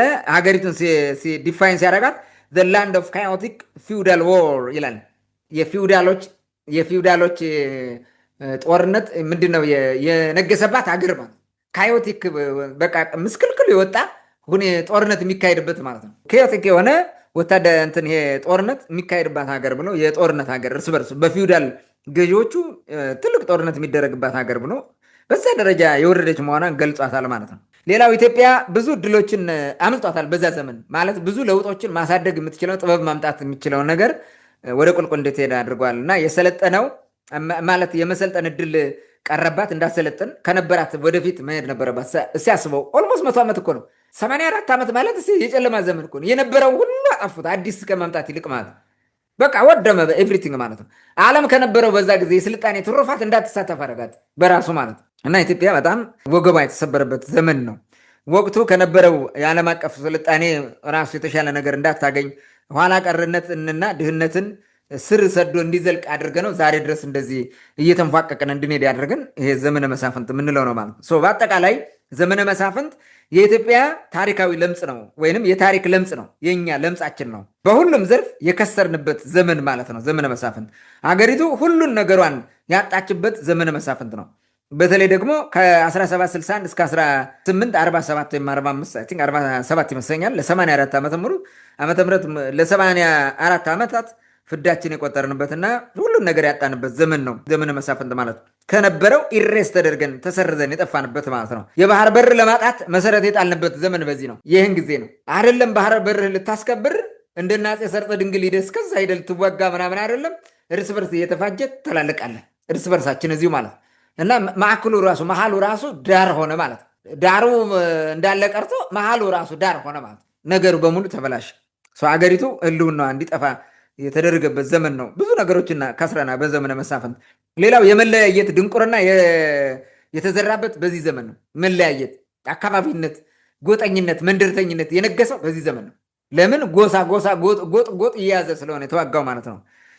ይህን ማየት እንችላለን። ሌላው የሀገር ፍቅራችን የተወገደበት የጠፋበት እና የመንደር ፍቅር የነገሰበት ዘመን ዘመነ መሳፍንት ነው። የመገንጠል የሚባለውን እርሾ የጣልነው በዛ ዘመን የመገንጠልን እርሾ ጥለ ነው ግን የተገነጣጠልን ማለት ነው። ኤርትራ ተገነጠለ። አሁንም ለመገነጣጠል ነው የምንታገለው ዛሬ ማለት ነው። የትግሬው ኃይል መገንጠል ይፈልጋል ዛሬ። ከዛ የመጣ ነው፣ ሌላ እንትን የለውም። ለምን? ድሮ ጀምሮ ስልጣን አሁን ቅድም ስናወራው በነበረው አይነት ነገር የራሴ የበላይ የራሴ ምናምን የሚለው ነገር ስላለው እሱን ማሳካት ካልቻለ መገንጠል ነው ሌላው እንትን የሚሆነው ማለት ነው። ሌላው ክህደትን ገንዘብ ያደረግንበት ዘመን ነው። ከሃዲነትን የተማርንበት ማለት ራሳችን ወልደን ያሳደግንበት ዘመን ክህደትን ማለት ነው። ድንቁርናን የተላበስንበት እንደ ሸማን የለበስነው ድንቁርናን ዘመን ቢኖር ዘመነ መሳፍንት ነው ማለት ነው። በአጠቃላይ የነበሩት በተለያየ እንትኖቹ የህይወት ዘርፎች የነበረን ሁኔታ ይህን ይመስል ነበር በዘመነ መሳፍንት። መልካም። እንግዲህ በዘመነ መሳፍንት ወቅት አጠቃላይ የነበሩ ፖለቲካዊ፣ ማህበራዊ፣ ኢኮኖሚያዊ አጠቃላይ መንግስታዊ የሆኑ ሀገራዊ ጉዳዮች ምን ይመስሉ ነበር ለሚለው ጥያቄ ለሰጠን ማብራሪያ አመሰግናለሁ በድጋሚ። ምናልባት ይህን ጥያቄ ምላሽ ሲሰጥ ብዙ ሰው ሲያዳምጠው አሁን ካለው ሁኔታ ጋር ስለሚያያዝበት ምን አይነት አሰቃቂ ጊዜ እንደነበረ፣ ምን አይነት እርስ በርስ አለመተማመን የነገሰበት ጊዜ እንደነበር ትልቅ ማሳያ ነው። አሁን ላይ ያለው ማህበራዊ ህይወት እንዳለ ተበጣጥሷል። ማህበራዊ ሴት የሚባል ነገር የለም። እርስ በርስ ማንም አይተማመንም። አሁን ከአንድ ቀበሌ ተነስተ ወደ ሌላ እንኳን መሄድ አትችልም፣ እንኳን ከክልል ከወረዳ ወረዳ ቀርቶ ማለት ነው። እና አጠቃላይ አሁን ያለው ነገር በቀጥታ ከዛ ጋር የሚያያዝ በመሆኑ ብዙ ሰው አክሴፕት ያደርገዋል ብዬ አስባለሁ። በኢኮኖሚም ቢሆን አሁን ያለውን የኑሮ ውድነት ማየት በቂ ነው። ሰው እንኳን በመኪና መንቀሳቀስ አቅቶት በፕሌን ነው። በሰሞኑ እንኳን ደብረ ማርቆስ ለአዲስ አበባ አየር መንገድ ማለት እዛ አየር ማረፊያ መሰራቱ ሀገራዊ ጥቅሙ እንዳለ ቢሆን ግን ምን ያክል ግን በመንገድ ማለት የምድር መንገድ መቅረቱን ነው የሚያሳየው። በቃ መንገዱ በሙሉ ሽፍታ ነው። የሚደረገውን የምናየው ነው። ኢቭን እንኳን በመካከለኛው ምስራቅ ጦርነት ምክንያት ነዳጅ ጠፍቶ ምንድን ነው እየተካሄደ ያለው አሁንም ድረስ። ስለዚህ እሱ የሚያሳይ ነው። ከሃይማኖት አንጻር በተለይ ያነሳኸው አሁን ያለው የእርስ በርስ መከፋፈል የሃይማኖት መሪዎች የሚባሉት በሃይማኖት ካባ ተሸፍነው የራሳቸውን ክፋት የገለጡበት በተለይ በትግራይ ጦርነት ወቅት እየወጡ ሲናገሩት የነበረው አሁንም ድረስ ጦር ሜዳ ውስጥ ነው መስቀል እንትን ብለው መነኮሳቱ ነው ጠበንጃ ይዘው ጦር ሜዳ የሚመሩ መግለጫ የሚሰጡ ስለ መፈንቅለ መንግስት የሚያወሩ ሞልተዋል። አሁን ይሄ ምንም የሚታይ ነገር ነው። ወታደራዊ ሁኔታውንም የምናየው ነው። መከላከያ ዛሬ ማንም ነው በየመንገዱ አምቡሽ የሚያደርገው፣ ሽፍታ በየቦታው ሞልቷል። ስለዚህ እኔ ምን ያክል አሁን ካለው ሁኔታ ጋር ስለሚገጣጠም ትንሽ ስሜት የሚነካና ያነ ዘመን ምን ያክል የከፋና አሰቃቂ እንደነበርም መገንዘብ ይቻላል ማለት ነው። ወደሚቀጥለው ጥያቄ ልለፍና እንግዲህ ዘመነ መሳፍንት የሚባለው ለ84 ዓመት ኦልሞስት ለ100 ዓመት እንግዲህ ዘመነ መሳፍንት የሚባለው 84 ዓመት ከቆየ ለመግባት የነበረው መንደርደር ምን ይመስል ነበር? ለምሳሌ ለውጥ ብሎ ብልጽግና የመጣው መንግስት ኢህአዴግ ወደ መፍረሱ አካባቢ 5 ዓመት 6 ዓመት የነበረው እንትን ያው ኦልሞስት ዘመነ መሳፍንት እንደማለት ነው። ዘመነ መሳፍንት ከተወገደ በኋላም ወደ ነበረው ኖርማል ህይወት ለመመለስ የሚፈጀው ጊዜም እሱ ራሱ ተደምሮ 100 ዓመት እንደሚሆን ግልጽ ነው፣ ቅድም ባነሳው ሁኔታ። ስለዚህ ዘመነ መሳፍንት የሚባለው እንዳጠቃላይ ግን እንዴት ነው የተወገደው የሚለውን ጥያቄ ወደ አንተ ላምጣ። ምናልባት በእነማን ተወገደ የሚለው በዛው በጥያቄው ሊመለስ ስለሚችል ይህን ጥያቄ ማብራሪያ ያስጥበት። መልካም። እንግዲህ ይህንን ቅድም ካነሳሁት አንጻር በዘመነ መሳፍንት ጊዜ መተማመን የለም ማለት መተማመን የለም የሚለውንና ላርጅ ስኬል የሆነ ሎንግ ተርም የሆነ ፕሮጀክት እንዳይኖር አድርጓል። የሚሊተሪ ፕሮጀክት ብያለው ቅድም ማለት ነው። ለምን ያ የመጣው መተማመን ምናምን ስለሌለ ማለት ነው። እርስ በርሱ መተማመን የሌለው የአራዊት በቃ የተለያየ አይነት አራዊት ሆኖ እርስ በርሱ ማይስማማ ማለት እንደዚ አይነት ነው የነበረው። ስለዚህ ተሰባስቦ የሆነ አሊያንስ ፈጥሮ ሀገር ለመመለስ ምናምን የሚባል በጣም አደገኛ ሁኔታ ነው ማለት ሊመጣ አይችልም፣ ሊፈጠር አይችልም። ረጅም ዘመን የወሰደበት ምክንያቱም ለዛ ይመስለኛል። ስለዚህ ማን ነው ኃላፊነት የሚወስደው? ዘመነ መሳፍንትን በማጥፋት ቅድመ ማለት ግንባር ቀደሙ ኃላፊነት የወሰደው ማን ነው? አንድ ሰው ነው የሚጠቀሰው። እሱም መይሳው ካሳ ነው። ካሳ ኃይሉ አፄ ቴዎድሮስ እሱ ነው የሚገለጸው ፊት ላይ ሆኖ ማለት ነው የሚነገረው ይሄ ነው። ዘመነ መሳፍንትን ያጠፉት ጥንታውያን የጥንታዊ የሆነ የኢትዮጵያዊነት ሴንሳቸውን ማንነታቸውን የቀደመ ማንነታቸውን ያልጣሉ ለሀገር ፍቅር በጣም የሚጨነቁ ለመንግስት ስርዓት የሚጨነቁ የነበሩ ቅማንቶች ናቸው። ከማን ጋር ሆነው መይሳውን ካሳ ከፊት አድርገው አሰልፍ። ይሄን ማንም ዲኔ ሊያደርገው አይችልም። አደርገዋለሁ ብሎ ቢያስብም ማስረጃ ማምጣት አይችልም። ዲባንክ ለማድረግ ያማት ከየትም ቦታ ሊያመጣ አይችልም። መይሳው ካሳ ቅማንት እንደነበረ ኤቭሪበዲ ኖስ ሲያደርገው የነበረውን ነገር ማለት ነው። ባለፈው አይተናል። መይሳ ማለት ራሱ ወታደር ማለት ወታዳሪ ማለት ነው። መይሳ ማለት ወታደሩ ሽፍታው ማለት ነው። መይሳ የሚለው ራሱ ቅማንተኛ እንጂ አማርኛ አይደለም። ቤተ እስራኤላውያን ሰብስበው የተናገረውን ወልፍ ሌስላቭ እንደጻፈው ማለት ነው። አይጌ አበሆር የሚለው እሱ እንደዛ ብሎ ይነገራቸው። አይዟቸው አባቴ ልጆች ሲላቸው በቅማንተኛ ማለት ነው። ቅማንተኛ ቅማንት የነበረ ቅማንት ያልሆነ የለም የትኛውም ቦታ ማለት ነው። አማራ ብለው ዋቴቨር እዛ ጊዜ በዛ የነበረ ቅማንት ያልሆነ የለም እኮ። ግን ይሄ የቅማንትነቱን ሴንስና አይዲያ ያልጣለ ማለት ነው። ቀደም ብዬ ምን ብያለሁ? ጥንታዊ ኢትዮጵያዊነቱን ወይም ጥንታዊ ማንነቱን ጥንታዊ ሀበሻነቱን ያልጣለው ህዝብ ብያለሁ። ቅድም ምን ብላናል? ጎንደር አካባቢ ዝም ብለው ሲታዘቡ ነበሩ። በቃ የመንግስት ስርዓት በመፍረሱ እያዘኑ ዝም ብለው ሲታዘቡ የነበሩት በዛ አካባቢ የነበረው ያ ቅማንት ነው። መጨረሻ ሲመራቸው ነው ጫናው አልቻል ሲል እንዴት እናደርገው ብለው እርምጃ የወሰዱት ማለት ተሰባስበው። ብዙ ጊዜ ዝም ብለው በመገረም ሲመለከቱት ከቆዩ በኋላ ይህን ነገር ማስወገድ እንዳለባቸው እንትን አደረጉ ማለት ነው። ትልቅ ስራ ነው የሰሩት። ይህን ተመካክረው ተወያይተው በደንብ አድርገው ነገሩን አውጥተው አውርደው እቅድ እንዲያቅዱ አድርጓቸዋል። አቀዱ ማለት ነው። እነ አይከል ኮልባ እኮ ናቸው እንትን የመሩት በዋናነት እነዛ ናቸው። በኋላ አስተባበሩ። በቃ ታማኝ ሰው ሲፈልጉ እንትናን አገኙት። መይሳው ካሳ ኃይሉን አገኙት። ሶስቱ ተነጋገሩ። ሻለ እሱ እንዲሸፍትና እነሱ እንዲያግዙት አደረጉ። ሸፈተ። የሽፍትነት ስራ ሰራ ማለት ነው። ሲያግዙት የነበሩት እነዚህ ናቸው። ወታደሮችም እነዚህ ናቸው። ደጃች ጎሹ ጉራምባ ላይ ሲሸነፍ የደጃች ጎሹ ጦር አሸንፎ ነበረ። የመጨረሻው እየተሸነፉ ስለነበረ የአፄ ቴዎድሮስ ጦር የነመይሳው ምንድነው ያደረገው? እንትና ባላምባራስ ገድሞ ቆስሎ ነበረ። ግን ፈረሱ ሲዋጋ ስለዋለ አለቦት ነበረ እና ድሉን እያየ ደጃች ጎሹ ከጉራምባር አምባው ላይ ቆሞ እያየ ነበረ። ቀጥታ ፈረሱን ወደ ደጃች ጎሹ ነዳው። ባላምባራስ እንትን እርሱ ይሮጣሉ እንጂ ይመጣሉ ብሎ አላሰበም። አንድ ሰው ነው እየፈረጠጠ መጣ ማለት ነው። ፈረሱን እያስጋለበው መጥቶ ደርሶ አንገቱን ሲቆርጠው አላየው። ደጃች ጎሹን አንገቱን ቆረጠው። ከዛ የደጃች ጎሹ ጦር ፈረሰ፣ አሸንፎ ነበረ። እነዚህ ናቸው እነ ገልሞ ናቸው ይህን ስራ የሰሩት። ገልሞ ደግሞ የጭልጋ አስተዳዳሪ ሆኖ ለረጅም ጊዜ ቆይቷል። ምን የሚታወቅ ነው እና ባላምባራስ ገልሞ ማለት ነው። ይህንን ስራ ሰርተዋል እና መይሳው ካሳ ከፊት አሰልፈው ተዋግተዋል። አብዛኛዎቹ ወታደሮቹ ቅማንቶች ናቸው። ቅማንቶች ከየት የነበሩ ቅማንቶች ብትላቸው በቋራ በኪንግደም ኦፍ ደንቢያ የሚባለው በሙሉ መናት ቋራን ያካትታል። አርማጭሆን የምትለው ምና ያካትታል። ጎንደር ከባቢን ያካትታል። በለሳን ያካትታል። እብናትን ያካትታል። ወህኒን፣ አዲስ ዘመን፣ ሊቦ ከምከም፣ ፎገራ፣ ደራ የሚባሉትን ያካትታል። አብዛኛዎቹ እነዚህ ናቸው። እዚህ ከባቢ የነበሩ ናቸው። እነ ገብርዬ በላቸው ማንበለው ምናምን እነዚህ ናቸው፣ ቅማንቶች ናቸው። ዋና ወታደሩም ይሄ ነው። ሌላውማ ከየእጁ ዳይናስቲ ጋር ተሻርኮ ሲያጠፋ ነው የነበረው።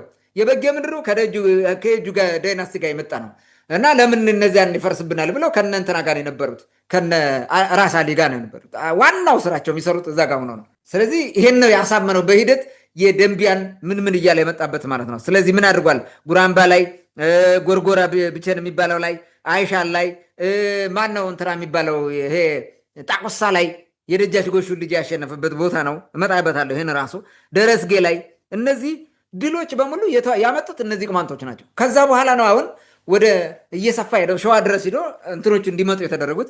መጨረሻ ደግሞ የኢትዮጵያን አንድነት ለማምጣት አስቸጋሪ ሁኔታ ይፈጥሩ የነበሩት የወሎዎቹ መሳፍንት ናቸው። በአፄ ቴዎድሮስ ዘመን ሁሉ እየሸፈቱ ሲያስቸግሩት የነበሩት እነ ውቢት፣ መስታይት፣ በሽር ምናምን የሚባለው እሱን እንትን ለማድረግ ማዕከሉን ሸዋ እንትና መቅደላ ላይ አድርጎ ሲዋጋ ነው የኖረው። ያን አገር አንድ የማድረግ እንቅስቃሴ ማለት ነው። ይህንን ማየት እንችላለን። እነዚህ ናቸው ዘመነ መሳፍንትን በማጥፋት ሂደት ውስጥ ትልቁ ድርሻ የቅማንቶች ነው። ትልቁ ድርሻ የቅማንቶች ነው። አፄ ቴዎድሮስ መሪያቸው ነው። እንደዛ ነው የሆነው። ይህን ኮሶሻጭ የፍየል እረኛ ልጅ የምናምን ልጅ የቆለኛ ልጅ እያሉ ሲሳደቡ የመጡት በዚህ ምክንያት ነው። ቅማንት ብሎ መሳደብ ሌላ ነገር ስለሚሆነባቸው በሌላ ዙር እየሰደቡ የነበሩበት ሁኔታ ማለት ነው። ያን ማየት እንችላለን። በግልጽ መሳደብ አይችሉም። ዘመነ መሳፍንት የተወገደበት ሂደት እንዴት ነው የሚለውን አሁን ካነሳሁት ጋር እንዲያው ትንሽዬ ዘርዘር ለማድረግ ላንሳ። የተወሰኑ 5 ነጥቦችን ላንሳ። አንደኛ የካሳ ኃይሉ ህይወት ከሽፍትነት ወደ ፍትሐዊ ታጋይነት እንዲቀየር መደረጉ ነው። መጀመሪያ እንዲሸፍት፣ ከዛ በሂደት ፍትሐዊ የሆነ ስርዓት እንዲመለስ የማድረግ የመንግስት ስርዓት የመመለስ ስራ ሰርቷል ማለት ነው። ቋራና ደንቢያን ተቆጣጠረ። በሽፍትነት ቁልፍ የንግድ መስመሮችን ተቆጣጠረ። በተለይ በዚህ በገላባት በኩል የሚመጣው በጭልጋ በኩል አድርጎ የሚሄደውን ንግድ እንትን ተቆጣጠረ። ይሄ ምን ያመጣለታል? አቅም ታሪ ያስገባል። ጠመንጃ መግዣ አቅም ያገኛል። ግብር ያገኛል። እነዚህ ትልቅ ጥቅም አድርገውታል፣ አምጥተውለታል ማለት ነው። ትልቅ የቀረጥና የግብር ገቢ እንዲያገኝ አድርጎታል። በተከታታይ ትኖቹን እነዚህን የአካባቢ መሳፍንቶችን እየደመሰሳቸው ሂዷል ማለት ነው። እንትን አድርጓቸው ከትንንሽ እስከ ትልልቅ በሙሉ አጥፍቷቸዋል። ሂደቱ ነው። የመጀመሪያው ሂደት ነው። ትልልቅ ወይንም አሁን ትልቅ ምንላቸው በአካባቢው ቅድም ያነሳናቸው የትግሬ ምን እያልን የጠራናቸው እነሱ ናቸው። እንዴት አስወገዳቸው? ጉራምባ የሚባለው በፈረንጆቹ 1852 ላይ ደጃች ጎሹን አሸነፈው ማለት ነው። ጎሹ ዘውዴ ነው የሚባለው። ጎጃም ገዢ ነው። ተደመሰሰ ማለት ነው። አንድ ትልቅ ጠላት ወደቀ። ልጁ በኋላ ጣቆሳ ድረስ መጥቶ ተዋግቶ ነበረ። የደጃች ጎሹ ልጅ ማለት ነው። ማሮ ጎሹ ይባላል። መጥቶ ተዋግቶ ነበረ። እርሱም ተደመሰሰ በዛው ዓመት በተመሳሳይ ማለት ነው። ጣቆሳ ላይ ተደመሰሰ። አይሻል ላይ ራስ አሊ ሁለተኛ ወይም አሊ ሊትል የሚባለው ሰውዬ መጥቶ ተዋጋ። ይሄ እንደራሴ ነው። ንጉስ ሰሪ ምናምን የነበረ 22 ዓመት ሙሉ ጎንደርን ተቆጣጥሮ የነበረ ነው። ይሄም ተደመሰሰ ማለት ነው። የእጁ ኦሮሞ የበላይነት አለቀ ማለት ነው። ይሄ ግንብ ጠባቂ ንጉስ ሿሚ እንደራሴ ምናምን ወደመ፣ ጠፋ ማለት ነው። ተሸነፈ፣ የለም ማለት ነው። የቀረው ማን ነው? ደረስጌ ላይ ያለና ሸዋ ላይ ያለ ነው። ደረስጌም እንደዚህ ሂዶ ደጃች ውቤን ደረስጌ ላይ አሸነፈው ማለት ነው። ውቤ ኃይለማርያም ይባላል። የትግሬና የሰሜን ገዢ ነው። በ1854 ነው ይሄን ያደረገው ማለት ነው። አይሻል ላይ በ1853 ነው በፈረንጆቹ ያሸነፈው አሊን ማለት ነው። ስለዚህ በዋናነት ወሳኝ ምት ተመታ ማለት ነው። አሁን ወደ ሴንትራል ለማድረግ ቀላል ነው። ዋና አውራ የሆኑት ተመትተዋል። ከዛ በኋላ እነዚህን እያየ የሚሸፍት ሊመጣ አይችልም። ቢሸፍትም ደካማ በአንዴ ይመታል። በእንትኑ የሄደበት መንገድ ማለት ነው። የጎጃም የወሎ የትግሬና የሰሜን የሚባለው ገዢ መሳፍንቶች ጠፉ ማለት ነው። በ1855 ካሳ ኃይሉ አፄ ቴዎድሮስ ሁለተኛ በሚል ንጉሰ ነገስትነቱን እንትን አለ ማለት ነው። ንጉሰ ነገስት ዘኢትዮጵያ ተብሎ ተሾመ። እንግዲህ ቀጥሎ በ1855 ሸዋ ላይ እንትን ብሎ ዘምቶ ኢንዲፔንደንት የነበረ ሸዋ ኢንዲፔንደንት ነው የነበረ እና የሸዋን ኢንዲፔንደንስ አጠፋ ማለት ነው። እና በንጉሱ ስር አስገባው ሸዋን ማለት ኃይለ መለኮት ሞተ። ልጁ ደንግጦ ነው የሞተ ይባላል። ኃይለ መለኮት እንግዲህ ወይም ታሞ ነው ምንም ይላሉ። እና ሚኒሊክ ተማረከ። ሚኒሊክ አልጋ ወራሽ ነው ተብሎ ይታሰባል። የኃይለ መለኮት የነሱ ተማርኮ እንትን አደረገ ማለት ሂደቱ ሁለተኛው ሂደት ማለት ነው። የካሳ ከሽፍትነት ወደ ፍትሃዊነት መምጣት አንድ፣ ሁለተኛ እነዚህ ገዢዎችን በሙሉ የማጥፋት እንትን የሄደበት ከ1852 እስከ 1854 የዘለቀውን እንቅስቃሴ አይተናል ማለት ነው። ሌላው ዘውዳዊ ዙፋን ተቆጣጠረ ማለት ነው። ካሳ በ1855 ስርዓቱን መለሰ። የሀገሪቱን የዘውዳዊ ስርዓት በአንድ ንጉስ የመመራት ስርዓት አመጣ ማለት ነው። ሰው ሀገሪቱን ጠንካራ አደረጋት። ሎርድ ምናምን ይሄ በየአካባቢው ሳይሆን በአንድ ሴንትራል በሆነ መንግስት እንድትቆጣጠር ስር እንድትሆን አድርጓል ማለት ነው። አራተኛ ካሳ የፈጸማቸው ወሳኝ እርምጃዎችን ማየት እንችላለን። በዚህ ሂደት ውስጥ ማለት ነው ወሳኝ እርምጃዎችን ወስዷል። ንጉስ ከሆነ በኋላ የወሰዳቸው እርምጃዎች ማለት ነው። የመጀመሪያው የግንብ ጠባቂ አሻንጉሊት የንግስና ስርዓትን አወደመው፣ አጠፋው። እውነተኛ የንግስና ስርዓት እንዲመጣ አደረገ ማለት ነው። አፄ ቴዎድሮስ የሰራው ይሄ ነው።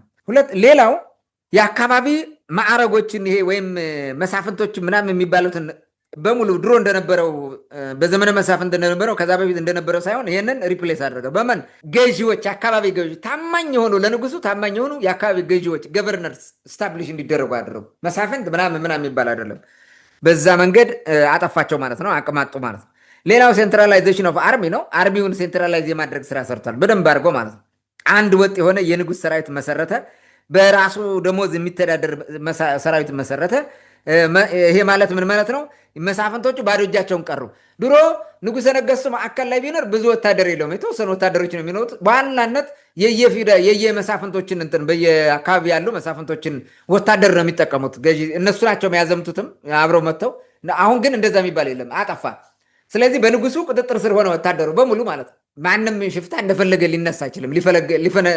መሳፍንት የፈለገው ማድረግ አይችልም ማለት ነው። ወታደር የለውም፣ አሳቶታል ኦልሬዲ ማለት ነው። ስለዚህ ትልቅ ለውጥ ነው ይሄ ራሱ በጣም ትልቅ ለውጥ። ዘመናዊ የወታደር ስርዓት መመስረት በአፄ ቴዎድሮስ ተጀመረ በዚህ መንገድ ማለት ነው። የባሪያ ንግድን ያስቀረው አፄ ቴዎድሮስ ነው። የአዋጁን አውጥቶ እርምጃ እየወሰደ በኋላ ቢያስቀጥሉትም እሱ እንደዛ አድርጓል። ሃይማኖታዊ አንድነትን ለማምጣት ጥሯል። በር ከፍቷል። እንትን አድርጎ ደብተራው ወጥ የሆነ ስራ እንዲኖረው 2 ቄስ 3 ዲያቆን ምናምን የሚሉና ሌሎች ለውጦች ያመጣ አላስፈላጊ የሆነውን ነገር የመታ ቁጭ ብሎ ስራ ፈትቶ ይሄ ቅባት ጸጋ ምናምን እያለ ሲያፈርሳ ህዝብ ሲያባላ ይኖረን እንዲቀር ማለት ነው። አርሰ ብላ ሰርተ ብላ ብሎ ውስን ብቻ አገልጋይ እንዲኖሩ ያደረገበት ሂደት አለ። ይሄ በእርግጥ በኋላ ብዙ ጥንትኖችን አምጥቷል፣ ፈጥሯል። ኢብን መሳፍንቶቹ መመታታቸው በራሱ በሂደት አፄ ቴዎድሮስ ጠላት ሆነው እንዲመጡ አድርጓል። የመጨረሻ ለሞቱ ራሱ ምክንያቱ ናቸው። እነዚህ ያው ግዴታ ነው እንደዚህ አይነት እርምጃ ወስዶ በሰላም ልትኖር ስለማትችል ማለት ነው። ኤኒዌይስ የሃይማኖት አንድነትን ለማምጣት ጥሯል፣ ሞክሯል፣ እርምጃ ወስዷል ማለት ነው። አገሪቱን አንድ ለማድረግ በተደጋጋሚ ዘምቷል። በተለይ ደግሞ ቅድም እንደነገርኩ የመጨረሻው የዘመነ መሳፍንት አስኳል የእጁ ዳይናስቲ ነው የነበረው። አድራጊው ፈጣሪውም እሱ ነው። እርሱ ጋር ለምን የእጁ ዳይናስቲ ጠፋብን በሚል ወሎ ላይ አመፅ ብዙ ጊዜ ይደረግ ነበር፣ ይሸፍቱ ነበረ። ትልቁን ዘመቻ እና ዋና ማዕከል ወሎ ያደረገበት ምክንያቱም እሱ ነበረ፣ መቅደላ ላይ ያደረገው ማለት ነው። እና አንድነቷን ለማምጣት ይታገል ነበር። አይደለም እሱን ኢየሩሳሌምንም እጨምራለሁ የሚል ማለት ነው። እኔ አፄ ቴዎድሮስን የሚተቹ ሰዎች አንዳንዴ መጥተው በተለይ ዝም ብሎ ያልሆነ የሆነው የሚቀባጥሩ ማለት ነው። አፄ ቴዎድሮስ የነበሩበት እንትኖቹ እንዴት እርምጃ ወሰደ በዚህ በጭካኔ ይገላል ምናምን የሚል ነው። በዛ ወቅት ሌላ እርምጃ ሊኖር አይችልም። በምን መንገድ ዲፕሎማት ትሆናለህ? እንደዛ በነበረ የዘመነ መሳፍንት ቅድም አይተነዋል። ይህም ሁሉ ማየት ያስፈልጋል አፄ ቴዎድሮስን ለመተቸት ማለት ነው። በዛ ደረጃ እንትን ለማድረግ ግን አፄ ቴዎድሮስ በተቻለ መጠን አገሪቱን አይደለም ኢየሩሳሌምንም አመጣለሁ የሚል ሁሉ እንትን ነበረው። አንድ የማድረግ ስራ ማለት ነው። ህዝቡን ሁሉን አንድ አድርጎ ዘመናዊ ማድረግ። እንዲያውም የሱ ስራ እንትን የቴክኖሎጂውን አስበው እንትን ማነው የጋፋቱን የሴባስቶፖል መድፍንና ሌሎች ጥቃቅን መድፎች ብዙ ሰርቷል። በጣም ብዙ ነገር ነው የለመደው ለውጡ በአጠቃላይ ማለት ነው። ይህ የሚደነቅ ነው። ከዛ የድንቁርናና የጨለማ ዘመን ወጥቶ ያንን ማሰቡ በራሱ የሚደነቅ እኮ ነው አፄ ቴዎድሮስ ማለት ነው። ይሄን ማየት እንችላለን። አዲስ መዲና ራሱ አቋቁሟል አፄ ቴዎድሮስ። አዲስ መዲና ጎንደርን ትቶ ወደ መቅደላ የሄደበት ጋፋትን የቴክኖሎጂ ቦታ ያደረገበት እንቅስቃሴ ስትመለከተው ከዚህ አንጻር ነው። እርሱ ለለውጥና ለሚመች ሁኔታ ነው ያደረገው እንጂ ጎንደር የአባቶቼ ርስት ምናምን ብሎ ቁጭ ማለት አልፈለገም። ምን ያደረግለታል? አሮጌ ህንፃ። ለዛም ብዙ ክፋት ሲሰራበት የነበረ እዛ ተቀምጦ ማለት ነው በዘመነ መሳፍንት። እሱን ተወ። መድፍ ለመስራት ጋፋት ሄደ። ሙያዎቹ እዛ አካባቢ ነበሩ። ባሩድ ምናምን ከዚህ ከቅማንት ምድር ይወስዳል። ያን ነገር ነው ያሰራው። ፈረንጁን ምናምን ሰባስበው ስሩ አለ ሰራ። ያን ይዞ ደግሞ ወደ መቅደላ ምሽጉ ሂዶ እዛ ማዕከሉን አድርጎ ተቀመጠ። ይሄ በጣም ትልቅ ለውጥ ነው። በነገራችን ላይ እንግዲህ ዘመነ መሳፍንት ለምን ጠፋ የሚል የተወሰነ ነገር ልበልና ላቆመው ይሄኛውን ነጥብ ማለት ነው። አንደኛ ህዝቡ በዘመነ መሳፍንት ተማሮ ነበረ። በቃ ስልችት ብሎት ማለት ነው። በጣም ስልችት ብሎት፣ ስለዚህ መውደቅ ነበረበት እና የመውደቂያ ዘመኑ ስለደረሰ ወድቋል። ሁለተኛ የመይሳ ወታደራዊ የበላይነት ነው። ሚሊተሪ ኢኖቬሽኑ በጣም ከባድ ነበረ። አንድ እንትን ልንገርህ፣ ጋሻ አየልኝ ተሰማ የነገሩኝ ልንገርህ። ምንድነው አሊ አይሻል ላይ ውጊያ ሊገጥም ሲመጣ ምን ሆነ መሰለህ? የእሱ ጦር ህልቆ መሳፍርት የለውም፣ ጉትት ነው የመጨረሻ ማለት ነው። አገር ምድር የሚያደባልቅ እንደ ግሪሳ ነው። ያን እየመራ መጥቶ እና አፄ ቴዎድሮስ ደግሞ ትንሽ ናቸው በቁጥራቸው። የት አለ ይሄ ካሳ ኃይሉ የሚባል የት አለ ደጃች ኃይሉ ካሳ የት አለ እያለ ሲያይ የሆኑ ጥቂት ሰው ያለ ፊት ለፊቱ እነዚህ ሆኖ እነዚህማ ሰርገኞች ከሰርገኛ ጋር ትንሽ ይበልጣሉ ምናምን እያሉ እንትን እያለ ነበረ። ግራ ገብቶት ማለት ነው። የት አለ እያለ ጥቂት ናቸው ወታደሩ፣ ግን በሚሊተሪ ሳይንስ በጣም የተካኑ ናቸው። ውጊያ ይችላሉ፣ በጣም ነው የሚችሉት። እና እያየ እየተገረመ ለማንኛውም የሚሆነው እንይ ብሎ ይገጥማል። ሲገጥም አንድ ያ ሁሉ ርምስምስ በዚህ ገብተው ግልብልብልብ አደረገው፣ አባረሩት። እንዳለ ፈረሰ ጦሩ። ከዛ አሊ ምን እንዳለ ታውቃለህ?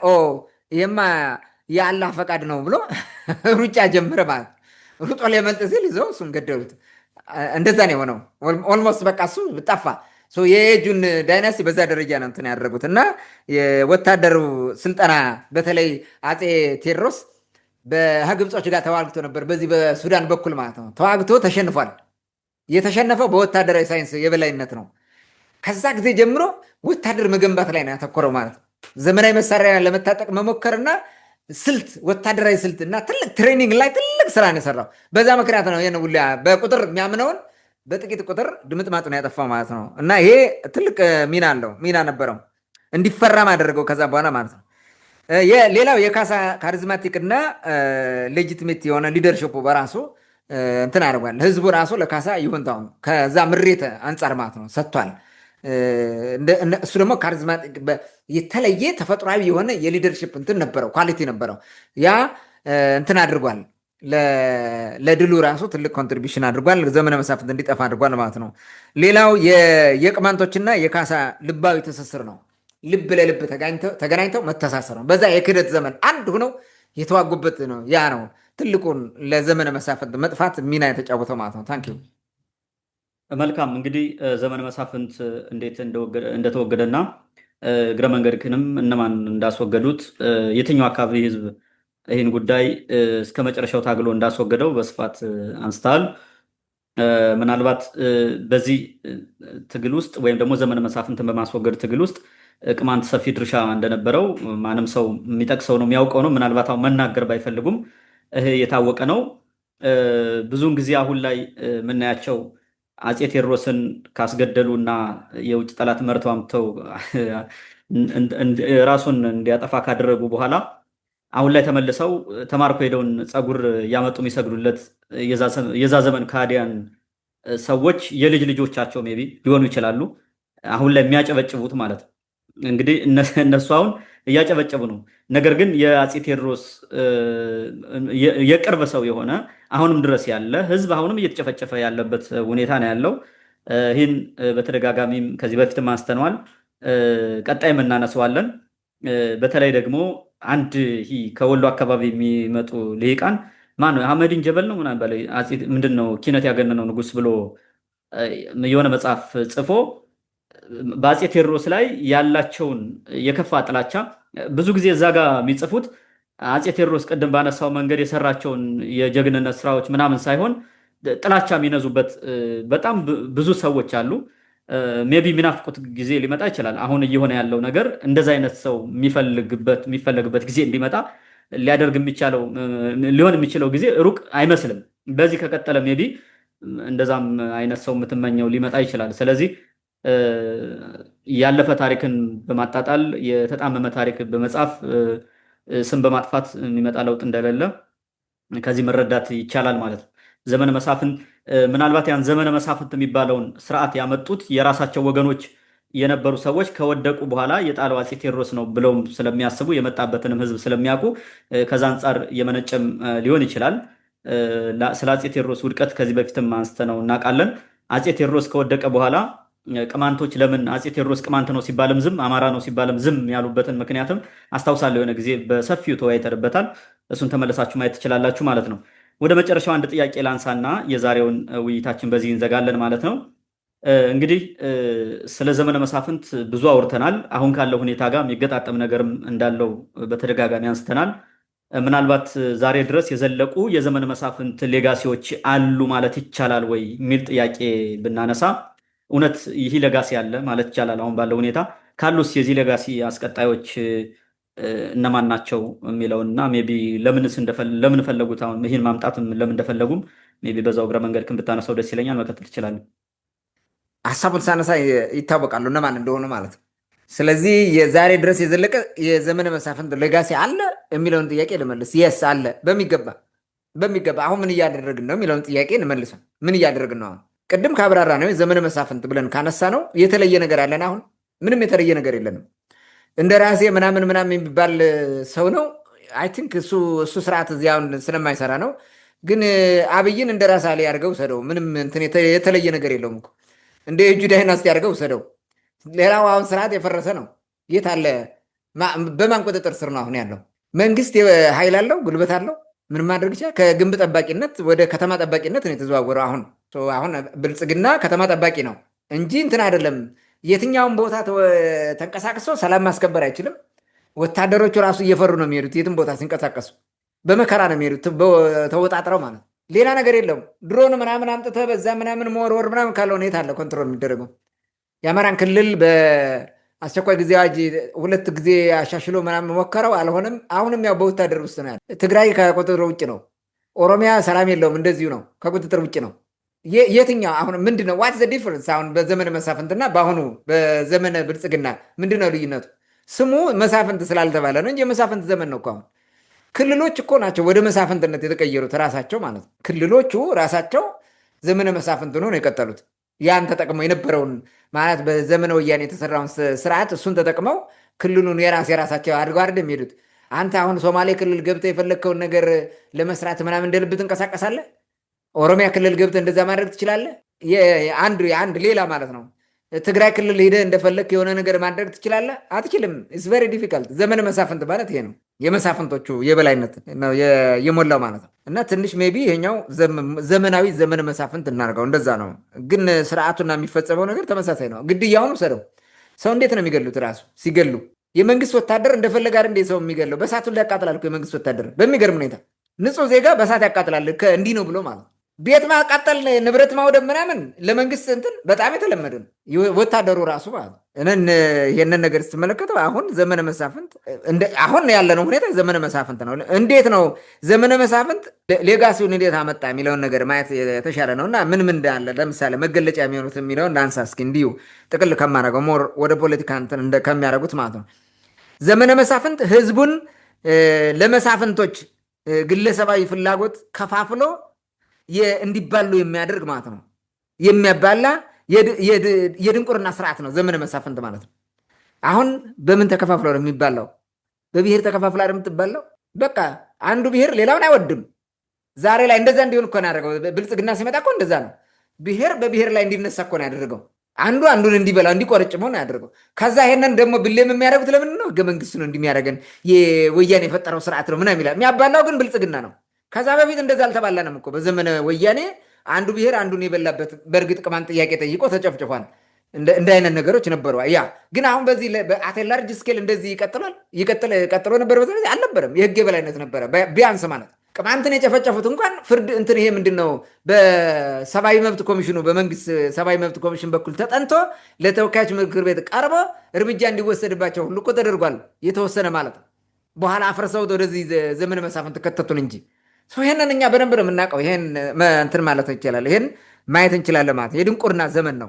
ዛሬም ይሄ በሽታ ሞልቷል እና የተወሰኑትን ላንሳ። አንደኛ ዛሬ ምን አለ? በዘመነ መሳፍንት መንደርተኝነት እንዳለ ቅድም አይተናል። አካባቢያዊነት እንዳለ፣ ሪጂናሊዝም እንደተስፋፋ አይተናል። አሁንስ መንደርተኝነት፣ ጽንፈኝነት ወይ ጽንፈኛ ብሔርተኝነት፣ ጨፍላቂነት ወዘተ ከየት አመጣ ነው? ከዛ የወረስ ነው አይደል? ከዚህ እኮ ነው የተማርነው። የዛ ስሜት እኮ ነው አፄ ቴዎድሮስን እንዲገደል ያደረጉት እኮ ይሄንን ነገር አምጥተብናል፣ ይሄን ጥቅማችን አሳተናል፣ እንደ አጠፍተህ የሚል ዛሬ እና አካባቢያችን ነው እንደዚህ የምናደርግ የሚሉት እኮ ለዛሬ ይሄን ነው መጀመሪያ ይሄን ነገር ፈጥረናል ማለት ነው። ይሄ ከዘመነ መሳፍንት የወረስነው ነው። ምንም ከሌላ ነገር ያመጣ ነው አይደለም። ሌላው ሀገርን ክደህ ከጠላት ጋር የመተባበር በአንድነት የዘመነ መሳፍንት ውርስ እኮ ነው። ዘመነ መሳፍንት ያመጣው አንዱ ላይ በአንዱ ጠላትነት እና ስልጣን የበላይነት ተስገብግበህ ስልጣን የመቆጣጠር አባዜ። ይሄ ወደ ምን አምጣል? ወደ ከሃዲነትና ወደ ባንዳነት ወሰደን። አፄ ዮሐንስ ጀመረው ባንዳነትን እንግሊዝ ጋር ተባብሮ ያደረገውን። ከዛ በኋላ የመጡትን እያቸው በቃ በወገንህ ላይ ባንዳ ትሆናለህ፣ በሀገር ላይ ባንዳ ትሆናለህ። ሆን ደለብረት እያወቀው ማለት ጣሊያን ሲመጣ ባንዳ ትሆናለህ። ለምን? ስልጣንና ጥቅም ነው የምትፈልገው። የሀገር ክብር የሚባል ቀረ። ራስን አሳልፈ ለሀገር መስጠት የሚባል ቀረ ማለት። እንዲህ አይነት ነገሮች የመጡት በሙሉ የዘመነ መሳፍንት ሌጋሲዎች ናቸው። አብዛኛው በደንብ ተብላልተው አድገው ምናምን የሆነ ቅርጽ ይዘው የዘለቁት በዚህ በዘመነ መሳፍንት ነው። እሱ ከሱ ያመጣው ነው። ሶስተኛ የሃይማኖት መሪዎች ከአማጺ ቡድን ወይንም ከሆነ ሽፍታ ወይም ታጣቂ ጋር በመሰለፍ የአሻጥር ፖለቲካ የሚሰሩበት የአሻጥር ሃይማኖት የሚሰሩበት የዘመነ መሳፍንት ሌጋሲ አይደለም ወይ? ያኮ ነው ሞዓ ተዋህዶ የሚባለው እኮ ዘመነ መሳፍንት ሌጋሲ ነው። ፊውዳሊዝም እኮ ነው። የፊውዳሊዝም ሌጋሲ እኮ ነው። ሂደ እንትኑ ጋር ተቀምጠ ዘተፈኖ ማህበ እግዚአብሔር ነው አንቲ ፋሲል ኢያሱ ሙኪሪያ ምናምን የሚል አምጥተ ለፋኖ የሚሰጠው እዛ አካባቢ ያለው ደብተራ በሙሉ ለነዘመነ ካሴ ቅድ የሚቀኘው ደብተራ በሙሉ ዋቴቨር የሚሰሩ ስራ እነዚህ። ይሄ እኮ የዘመነ መሳፍንት ሌጋሲ እኮ ነው። የድንቁርና ሌጋሲ እኮ ነው። ትግራይ ክፍል ብትሄድ የእንትን ይሄ ምንድን ነው የሲኖዶስ ነው ያሉት። አዲስ ሲኖዶስ ያቋቋሙት ምንድን ነው የሚያደርገው? ምንድን ነው የሚደግፈው? ከትግራይ ሰራዊት ጋር ነው የሚቆመው፣ ከህወሓት ጋር ነው የቆመው። ሌላ ቦታ የቆመ እኮ የለም። ፖለቲከኛ ነው፣ ግን በሃይማኖት ስም ለብሶ ነው የሆነ ነገር ሲያደርግ የምታየው። ሌላም ቦታ ብትሄድ እንደዚህ አይነት ነገር ነው። ይሄ ትልቁ ስራ የሚሰራው በሃይማኖት እንትኖች ናቸው። ይሄ ከየት ነው ያመጣ ነው? የዘመነ መሳፍንት በሽታ ወርሰን ማለት ነው። ከዛ ያወረስነው ሌጋሲያችን ነው። በዘመነ መሳፍንት ቅድም እንደነገርኩ ባህታዊ ነን የሚሉ የሃይማኖት መሪ ነን የሚሉ ከየገዢዎች ጋር እየሄዱ ትንቢት አየን፣ ራእይ አየን ምናምን እያሉ እየተናገሩ ነው ሲያፋጁት የኖሩት። አሁንም እኮ እሱን ነው የሚያደርጉት። ሌላ ነገር አይፈልጉም። በነገራችን ላይ የደብተራው ዓለም ሰላም እንዲሆን አይፈልግም። ይሄ ደብተራው ስል ዘራፊው ቡድን ሰላም እንዲሆን አይፈልግም። ለምን እንደፈለገ ህዝቡ የሚዘረፍ ምናምን እንደፈለገ የሚያደርጉት በዚህ ሰዓት ነው። ተጠያቂነት ጠያቂነት የለ እንደለባቸው የሚያደርጉት ማለት ነው። እነሱን ደግሞ የሚነካቸው የለም የሚገላቸው የለም እኮ። ለምን የሃይማኖት መሪ ናቸው፣ ይጠብቋቸዋል፣ ግን ያስገድላሉ እነሱ እንደፈለጉ። ይሄ ከዘመነ መሳፍንት የመጣ የድንቁርና ስራ ነው። ከዛም ከአንዱ ግዛት ይኸውልህ አሁን ከስሜን ተነስተህ ወደ የእጁ ይሄዳል። የሃይማኖት አባት ምናምንን ይዞ ይመጣና ለየእጁ ምን ይላል? አይቻለሁ ራስ አሊ ሆይ ብሎ የሆነ ነገር ይነግረዋል። የሰሜኑን የሆነ ነገር ነግሮት ይመጣ። እንዲህ እኮ ነው እንደፈለጉ እየዞሩ የሚበሉት። ይሄ ስጦታ ይሰጣል፣ ያም ስጦታ ይሰጣል፣ ይበላሉ፣ ይዘርፋሉ። ምንም አይሆንም። ህብረተሰቡ ነው ሲያልቅ የኖረው ማለት ነው። ስለዚህ የሃይማኖት መሪዎቹ ራሱ እንደዚህ አይነት ውስጥ ገብተው የሚያሞኩት ግንባሩን በለው ፍለጠው ቆረጠው ሰይጣን ይግዛን ምናምን፣ ይሄ በሙሉ የዘመነ መሳፍንት የርኩሰት እንቅስቃሴ ውጤት ነው። ከዛ የወረሱት ሌጋሲ ነው። አራተኛ ተረኛ የሚለው የፖለቲካ ትርክት ከዘመነ መሳፍንት ጋር የመጣ ነው እኮ። ምን ብለን አልቅድም? የዘመነ መሳፍንት እንትኖቹ ገዢዎቹ ምንድን ናቸው? አካባቢያዊ ሪጂናል ናቸው። ምንጊዜም የነሱ ሰው ወደ ስልጣን እንዲመጣ ይፈልጋሉ። ከነሱ ያልሆነ ሰው ስልጣን ሲመጣ ስም ያወጡለታል፣ ተረኛ ምናምን የሚለው። ይሄ እኮ ነው የተፈጠረው። የሆነው ይሄ ነው። ወያኔ የፈጠረው ክልል የሚባለው ነገር ወይ ስርዓት አልያዘ፣ በስርዓት እንዲሄድ አላደረጉት። መጨረሻ ላይ ወደ ዘመነ መሳፍንት ሪጂናሊዝም ቀየሩት። ይኸው እየሆነ ያለውን ተመልከቱ። ትግሬው ሲመጣ የአማራውና የኦሮሞው ሊቅ ዋና ተቃዋሚ ነበረ ለማጥፋት የትግሬ ስርዓት ነው በሚል ማለት ነው። ትግሬው ሲሄድና የኦሮሞው ስርዓት ሲመጣ ማለትና እና ብዬ ኦሮሞ ብለው ሲመጡ ኦሮሞማ የሚል ስም ተሰጥቶት ይሄን ለማፍረስ ዋና በቃ ይሄ ተረኛ ምናምን የሚለው ይሄ ነው። ነገ አማራው ቢመጣ በሙሉ ተሰባስቦ ሌላው የአማራ ተረኝነት በሚል ውጊያ ተገባለ ማለት ነው። እንዲህ አይነት ነገር ነው። ይሄ ማን ነው? የዘመነ መሳፍንት ሴራ ነው። ዘመነ መሳፍንት የፈጠረው ነው። አፄ ቴዎድሮስ ይሄን ያጠፋው ይሄ እንዲጠፋ የዚህ እንዳይባል ማለት ነው። እኔ ቅማንቶች ስልህ አሁን ላይ ያለውን ነገር ያቀረብኩት እንጂ ቅማንትን መብት ለማስከበር ብለው አይደለም የታገሉት። ኢትዮጵያን ለመመለስ አንድ ለማድረግ የድሮ ስርዓት ይመለስ ብለው ነው የታገሉት። ያን የሚያደርግ የለም። ኒውትራል ሆኖ ለመታገል የሞከረ የለም። ጥፋተኛውን ብቻ የሚቀጣ ጥሩ ቢሰራም የሚሸልም ንጉስ መምጣት አልቻለም። አሁን ላይ ያለው ማለት ሲመጣም የራሱን ሰው ስልጣን ያመጣል ማለት ነው። ቁልፍ የሚባለውን የመከላከያ ምናምን ኢታማጆር ሹም በለው ዋቴቨር ወሳኝ የፖለቲካ ማዕከል ምናምን የሆኑትን የራሱን ሰው ያስቀምጣል። አለቀ። እንደዛ ሆነ ይላል። እንዲህ ነው የሄዱት። የደህንነት ስራው የሚቆጣጠርላቸው የራሳቸው ሰው ያስቀምጣሉ። በዚህ መንገድ ነው የሚሄዱት ማለት ነው። ስለዚህ በሌላው ህዝብ ላይ ታማኝነት የለም፣ አታምንም ማለት ነው። እምነት የለም። ይሄ ነው ዘመነ መሳፍንት ማለት። ቅድም እምነት የለም ብለን እምነት የፈረሰው ዘመነ መሳፍንት ነው። ኦኬ። አምስተኛ ለአስተዳደር ምቹነት የተመሰረተን ክልል የኔ ብቻ ነው የሚል ስግብግብ የሆነ ስርዓት የተፈጠረበት ዘመን በዚህ ዘመን ነው። ኦሮሚያ ክልል የኦሮሞ ብቻ ነው። አማራ ክልል የአማራ ብቻ ነው። ሶማሌ ክልል የሶማሌ ብቻ ነው። አፋር ክልል የአፋር ብቻ ነው ብለህ እንድታምን አደረገ ማለት ቱዛት ያከሰን ዲሮ። አሁን ለምሳሌ አማራ ክልል ውሰደውና አማራ ክልል የአማራ ብቻ ነው ይላል። ለዛ እኮ አገውን አቅፎ ቅማንቱን አቅፎ ጨፍልቆ እዛ ውስጥ ማለት ነው። ኦሮሞ አለ፣ አርጎባ አለ፣ ሌላም ህዝብ አለ፣ ወይጦችም አሉ፣ ሌሎችም አሉ። ይህ ሁሉ ጨፍልቆ የአማራ ብቻ ነው ብለህ የአማራነት ክብር መዝሙር ያወጣልሃል። አንተ አማራ ነው የምትሆነው፣ ንዑስ ማንነት ነው ይልሃል ሲፈልግ ማለት ነው። እና ከአማራ ውጭ የአማራዎች የሚገዛ የለም፣ ማንም አማራ ክልልን ከአማራ ውጭ የሚያስተዳድር የለም ያለው አብይ ምን ነው? ይሄ እኮ ነው። ይሄን መንፈስ ስለሚያውቅ ነው መጥቶ ይሄን የተናገረው ማለት ነው። እንዲከተሉት በቁጥር ብዙ ናቸው በሚል ከእሱ ጋር እንዲሰለፉ ለማድረግ እንዲቀበሉት ለማድረግ ማለት ነው። የታገለ የሄደው ይሄ ነው። ይሄንን ወደ ዘመነ መሳፍንት ቀየሩት ማለት ነው። ኦሮሚያ ክልል ኢትዮጵያ ነው። ማንም ኢትዮጵያውያን መኖር ይችላሉ። ማንም ኢትዮጵያውያን መብታቸውን ኤክሰርሳይዝ ማድረግ አለባቸው። እዛ አካባቢ ስራ መያዝ አለባቸው፣ ግዴታ ነው። ኦሮሞ ብቻ ስራ የሚይዝበት መሆን የለበትም። እንደዛ ከሆነ ሌላ ሀገር እየፈጠርክ ነው ማለት ነው። አማራ ክልልም ሌላውም ክልልም እንደዛ ነው። ይሄ ስርዓት መስተካከል ነበረበት። አብይ የሚባል ሰው ወደ ስልጣን ሲመጣ ሌላ ጦርነት ከማወጅ ይልቅ ይሄን ቢያስተካክል መልካም ነበረ። የህዝቦች እንትን ተጨማሪ ላይ አሁን በሀገር ደረጃ ያለው የስራ ቋንቋ የሚባለው አብሮ ከክልሉ ቋንቋ ጋር አብሮ እንዲያገለግል ማድረግ ነበረበት። ለምሳሌ ኢትዮጵያ ውስጥ አማርኛ ነው አይደል? ኦሮሚያው አማርኛ መነገር አለበት፣ መማር አለበት ትውልዱ ማለት።